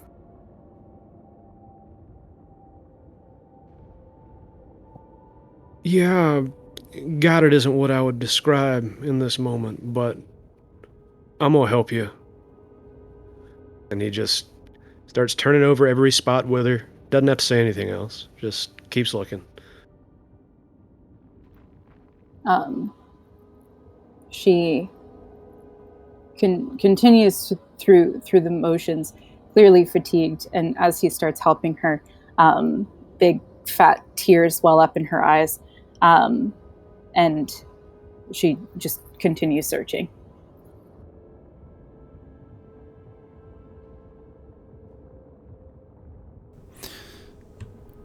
Where is Peach right now?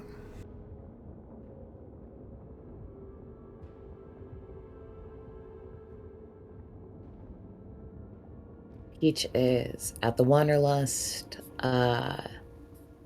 She has, for the past few hours, cleaned out her room as best she can and put new linens on the bed, and then given the room to Araya and whomever else to use. And then she has fallen asleep on her mom's bed, curled up in that red cloak.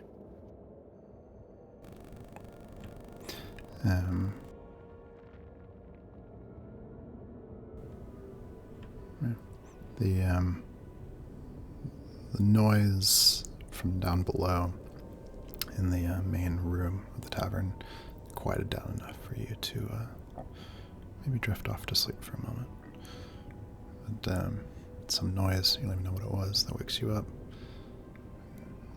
You find yourself, as you open your eyes, there on the edge of the desk where you'd put them, the journals, right there in front of you. Peach would open one up and start flipping through it. Yeah, there's so much there. There's 4 journals and 3 sketchbooks, it looks like. It'll take you time to go through it all, but as you flip through, just by chance, you open to one chapter. And there's some series of entries. As you read one of them, you can almost hear your mother's voice. I tell you, those the frog people, well, they didn't lack so much when she started sketching them. I told her, put down that sketchbook. They're gonna get mad. They've got those poison arrows. But you know what? She just loves drawing so much. Always drawing. Always sketching. That girl's gonna be the death of me, I guess.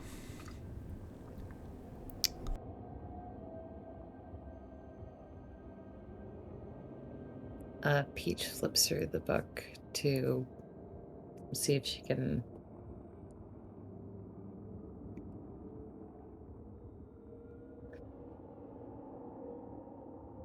She doesn't have any memory of this. She flips through to see if there are more references to other people.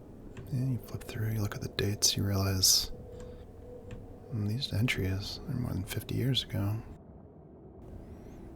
It's not talking about you. You flip through more entries. You realize just from context there was somebody she was traveling with who never. Flip through another entry. There too, there's reference. Your mother was traveling with someone she never mentioned to you. You eventually find a paragraph that has the name. Kylie.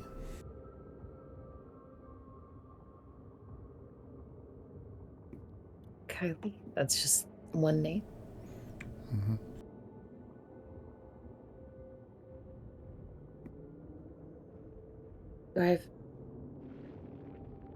The journals are definitely my mother's. Because I've recognized the handwriting. And it sounds like it's written in her voice. But then she's referring to somebody else, a person she's traveling with. She's using female pronouns. Kylie. 50 years ago. Peach is kind of muttering this to herself as she continues to flip through. She'd do this for the better part of an hour until she kind of shakes herself out of it and realizes that she needs to go and do something more useful than reading into her own history. Esmond, at some point, you're in the streets and you hear the patter of familiar footsteps running up. It's your mother. Yes. Hey, oh, you okay? You look upset.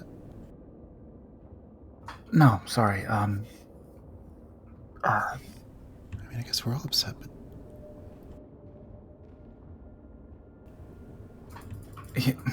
yeah. No, I'm fine. The surgery went well. Fortunately, I was actually of some assistance to them. oh yeah, that's great. I knew you. Yeah, that's something you would be good at. You think you're gonna become a physician? No. That's not what I'm meant for. I don't think. I just through Doc, I have some knowledge that I can assist with. So I was just there to provide support. I'm a clock right. I work with gears and brass and metal. That's what you guys raised me for. Yeah, that's right. And you can tell by the look on her face, she's a little haggard, the redness in her eyes, bloodstained, or bloodshot. She hasn't slept yet. Mom, I really think that you need to go to sleep. I can't yet. I mean, we haven't found him.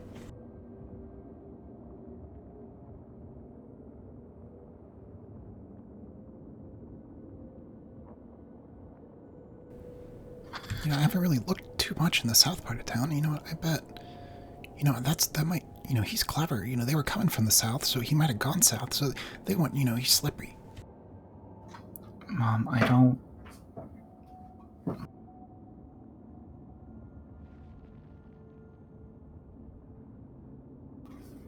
Mom, I don't think that he's hiding. I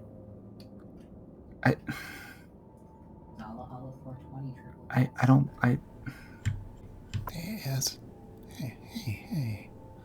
Takes your hands. I'm reaching up. Listen. Okay, listen. Do one more sweep in the south, and then, we'll rest and we'll pick up tomorrow. I just gotta give it my all,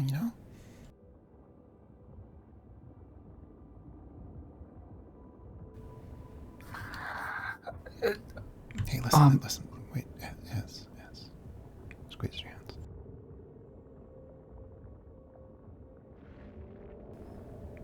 No, go ahead. Well, you wanted to say something. I interrupted you.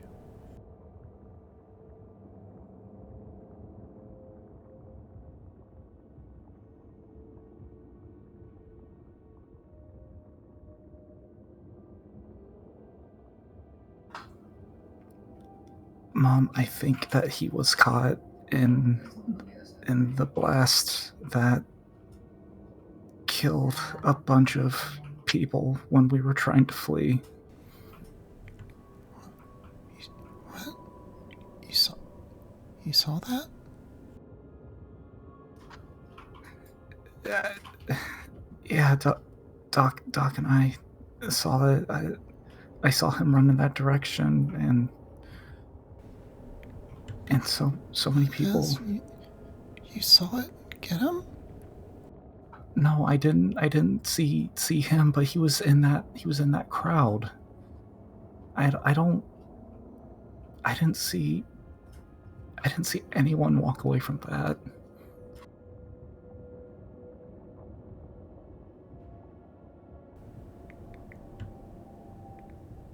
Alright, let's kind of search around, still looking for something.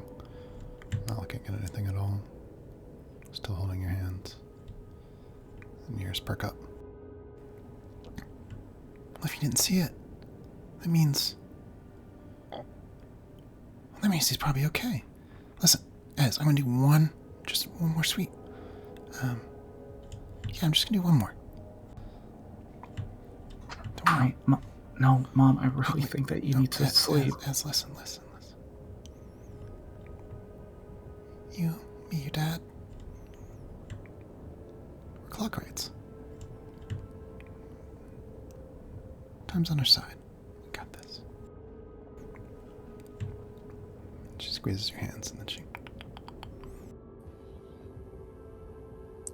In that moment you hear, far off, still in town though, it's the sound of a gong.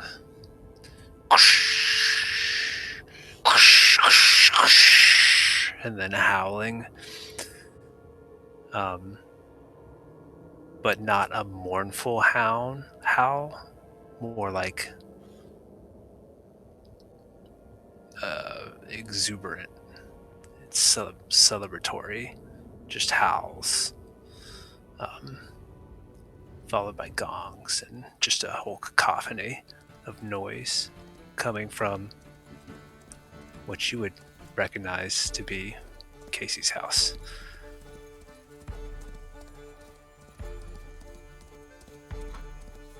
I mean, if it's in that direction, Esmond is running towards it.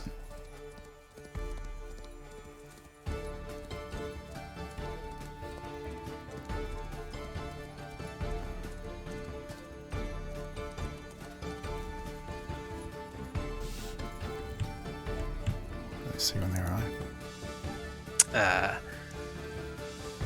As you come up, as you're approaching closer and closer, you see balls of fire flying into the air. Casey is standing on the roof of his house, shirt off, kind of war paint over his torso and face. His hair is flying in the wind, as bright as you've ever seen it.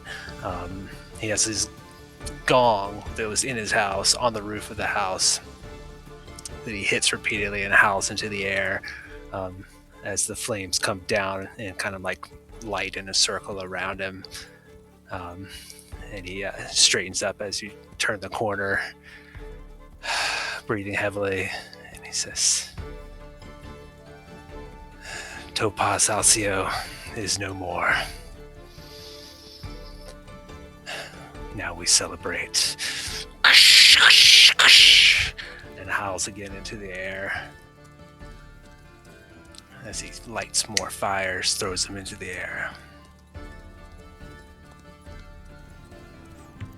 Far above the town, Shepherd's End. Did you reach out to press your transmit key, Cypher? Only to say that at the sound of commotion, she like frantically emerges, ears perky to see what is happening, and just kind of stares, disbelieving.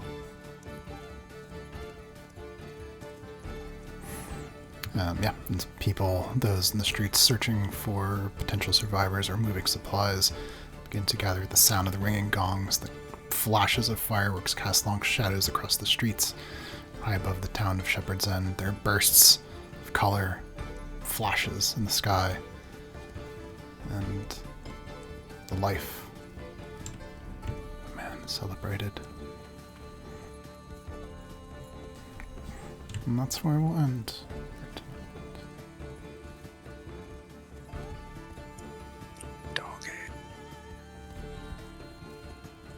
Nice.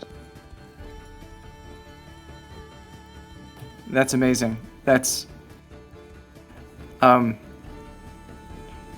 we level? So the only issue is, so there's a time skip that I'm interested in doing, but I have to make sure that you guys have completed the immediate things that you want to do. So tonight's session went a little slower than I thought, but as always, I guess my question is this: it sounds like you still want to eminently visit the Temple of the Maiden, or is that not?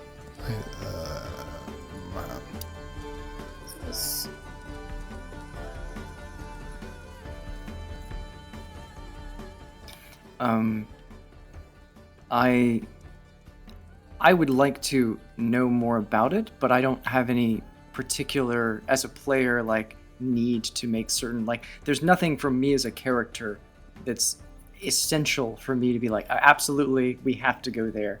I'm content.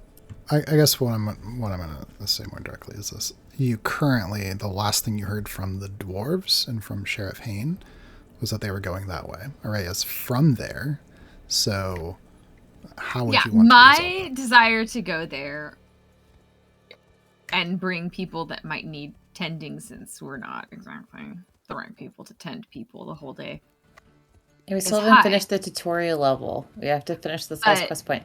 No, but I mean, I don't have to. I can make it work story-wise for me if you don't want to. That's all.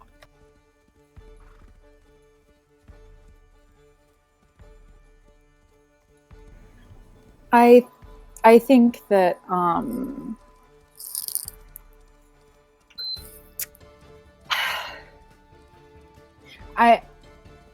I think that as a player, there are still like kind of just like checklist items that I'd like to wrap up, rather than like literally at this like millisecond from here we do a time jump.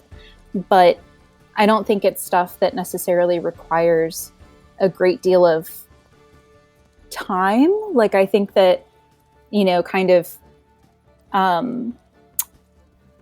if we kind of like montaged, like, collecting the materials and stuff from the train and like transferring our people to the mountain because we think that they'll be safe there, like kind of that sort of closing stuff up kind of thing.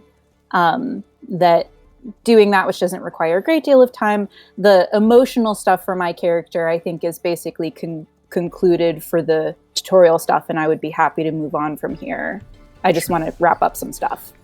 No, that makes sense. Let me put it this way. Chore-like things, like we search for supplies, super easy to time skip through that. I'm not going to assume you did not go gather supplies. I mean things that require, like, so like the temple, for example. If you're going to, you don't know the state of the temple.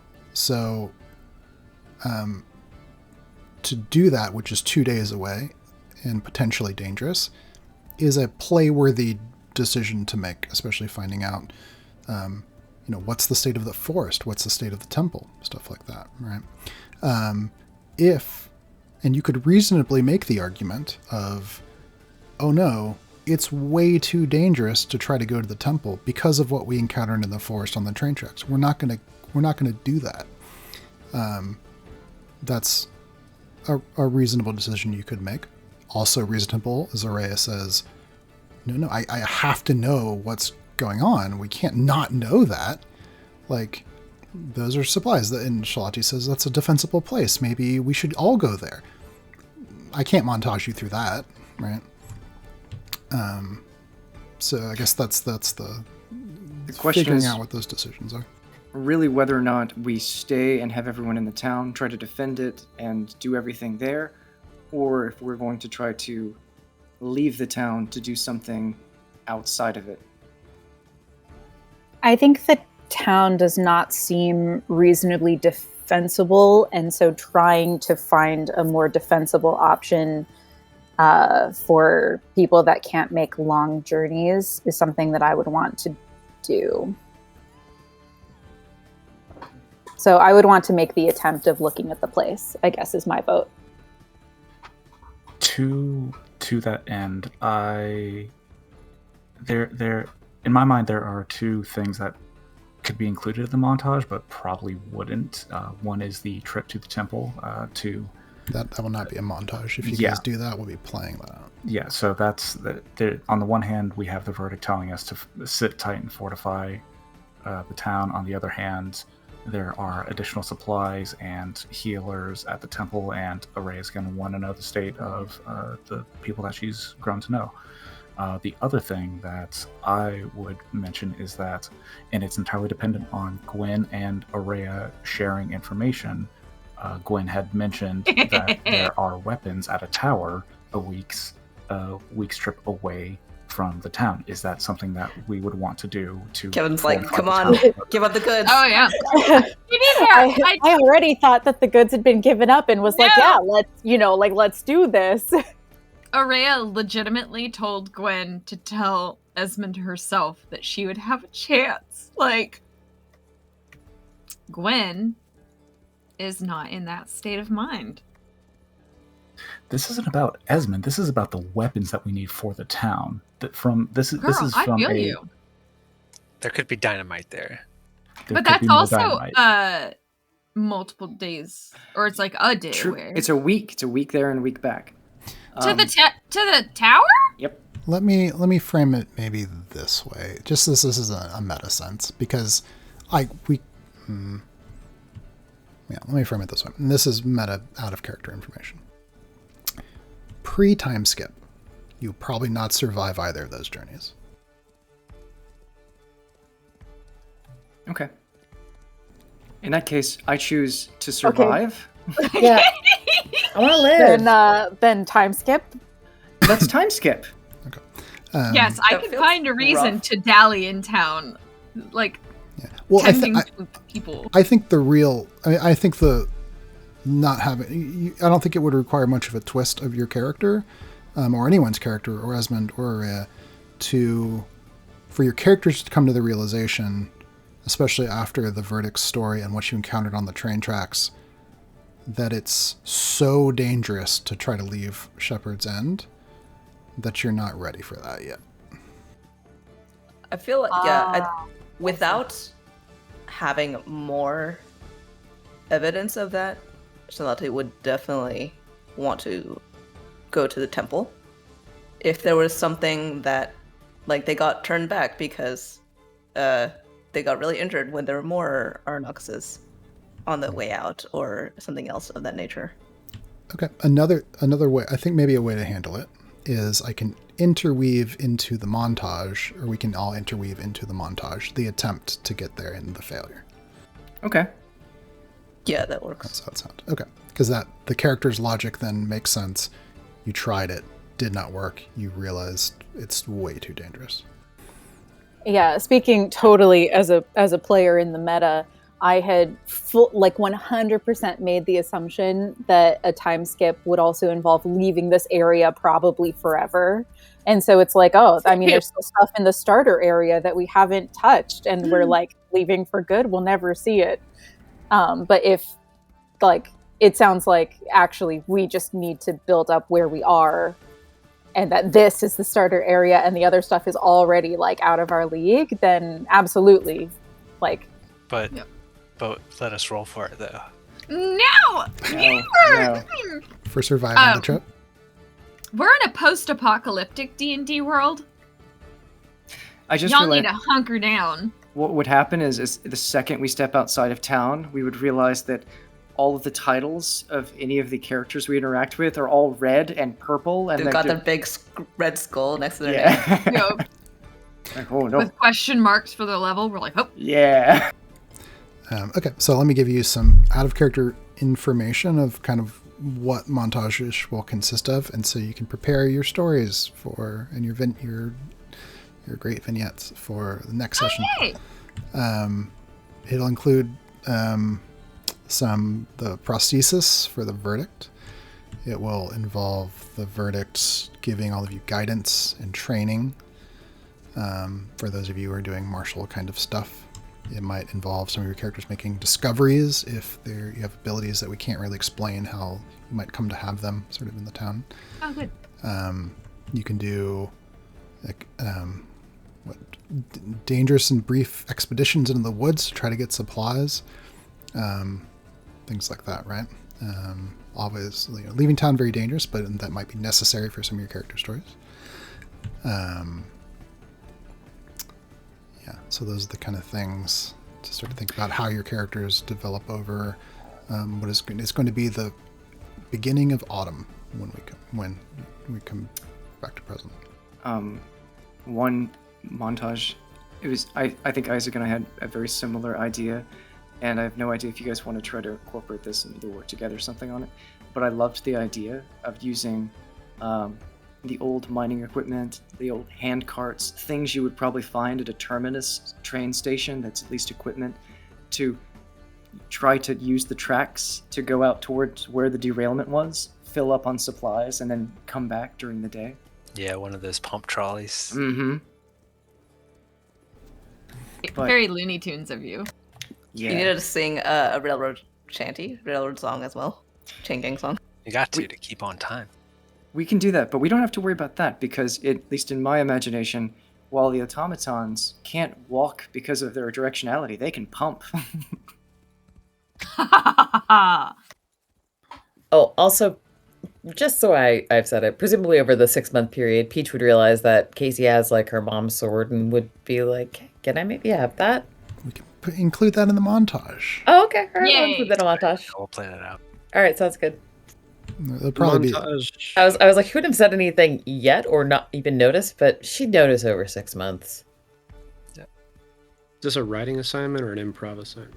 It is going to be you. Yeah, just prepare things prepare over the week, at least within your own mind, if not notes for yourself, a way to narratively illustrate the transformation of your character. The tools you have available to you are training from the verdict, who's martial prowess, making magical discoveries of your own, books and things that are left over to ready. If you need a book, for your character, it's fine. None of those things exist. Things that are necessary for you to explain your character's progression, we can make work. And collaborate with other PCs, because it feels like that is probably going to happen. Oh, yeah, certainly. Cool. When we come back, is it safe to assume, again, because using video game logic, this would be a much easier decision, is the short 2-day jaunt towards the Temple of the Maiden Thrice going to probably be, based on the excursions we do into the woods and back, seemingly a more straightforward and easier path to take, perhaps, than the week-long excursion to get the weapons, just so next time we know we're whatever, and we're all getting prepared to go to one destination. Ask me and Casey, we've been there before. I think we've all been there. Temple Journey, much shorter and better known than the place you've never been that is a week away that you got vague directions to. Got it. There is But we've been there faster. Yeah, there's a feral llama on the path to the temple, so... Been there for years. Just a thick fur, vicious llama. Yeah. Also, What? it doesn't need to defender. be... You can also make it to the temple in a day and a half. What? With you gotta cut vicious llamas, though. Yeah. So we will include in the montage your characters trying to reach the temple because that makes sense, and having to turn back. Because of the llama. Because of the llama. Because of the llama, or at least we're 14. My one regret this session is that I did not insert myself into the surgery scene after the vision of failure, because I really wanted to come in and be like, do you guys need someone to cauterize wounds or anything like that? And if I had come in at that moment and then you had succeeded, it would have been so good. So I think it's pretty likely that next week is my friend's birthday party and stuff, and so I think that I will go to the party late, so I'll be here for the beginning, like the first part of the session, and then have to leave early. But yeah, if there's any like vital collaboration, it would be better to be approached about it during the week. Yeah. So that that's all. And are we playing the 23rd? Yeah, I was about to say, this is coming around to the holidays. I was just curious if anybody knows, like, the one before Christmas, the one before New Year's, if you happen to know, like, definitely will not be here or something already. Extremely unlikely to be doing anything on the 23rd, to be available on the 23rd. Same, I know I'm 10%. traveling. Oh, I'm boring then. Yes. I'll be home. I'll probably be free. No, I'll be home too.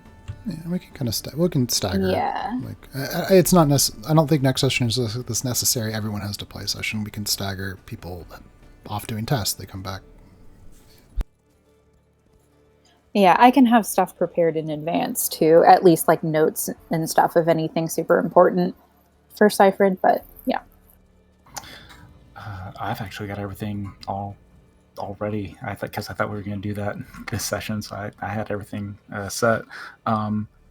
Chris, can you tell us what race the verdict is? Because that's going to kind of determine what shape prosthetics he gets. Oh, that's true. The verdict is a very rare human, like it. It's a human? Guys, it's my dad.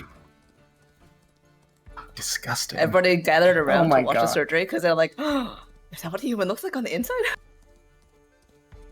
It's pink. It's so pink. That's disgusting. Oh my God, please be There's quiet. I need to nothing wrong with focus. being pink. Thanks again to the D&D dice gods for making it the most tense Oh my possible God. surgery. It was Like, perfect. to have the same roll on the advantage is very stressful. But thank God it was enough of a roll. I mean, Still. when I rolled 2 15s, realizing that I had a d6, I was like, oh, alright, we failed again. Like, I accepted it. I did not expect to get a 5 or a 6 on that. Baby! That small brain. So that's why my camera was off, and I was like not super able to help in the last scene. By the way, she got hungry. All Little the baby. the juniors made appearances. She's so cute. The grub. She's almost graduated to larva. That reminds It's a me, big step. my kids were playing Chrysalis today. They were like pretending to be caterpillars getting into blanket chrysalises. It was so cute. My 3-year-old came out and pretended to be a frog. Because all along he was actually a tadpole. The difference is how the shaped thing wiggles, right? Chrysalises wiggle from the top, tadpoles wiggle from the back. At least that's what I think.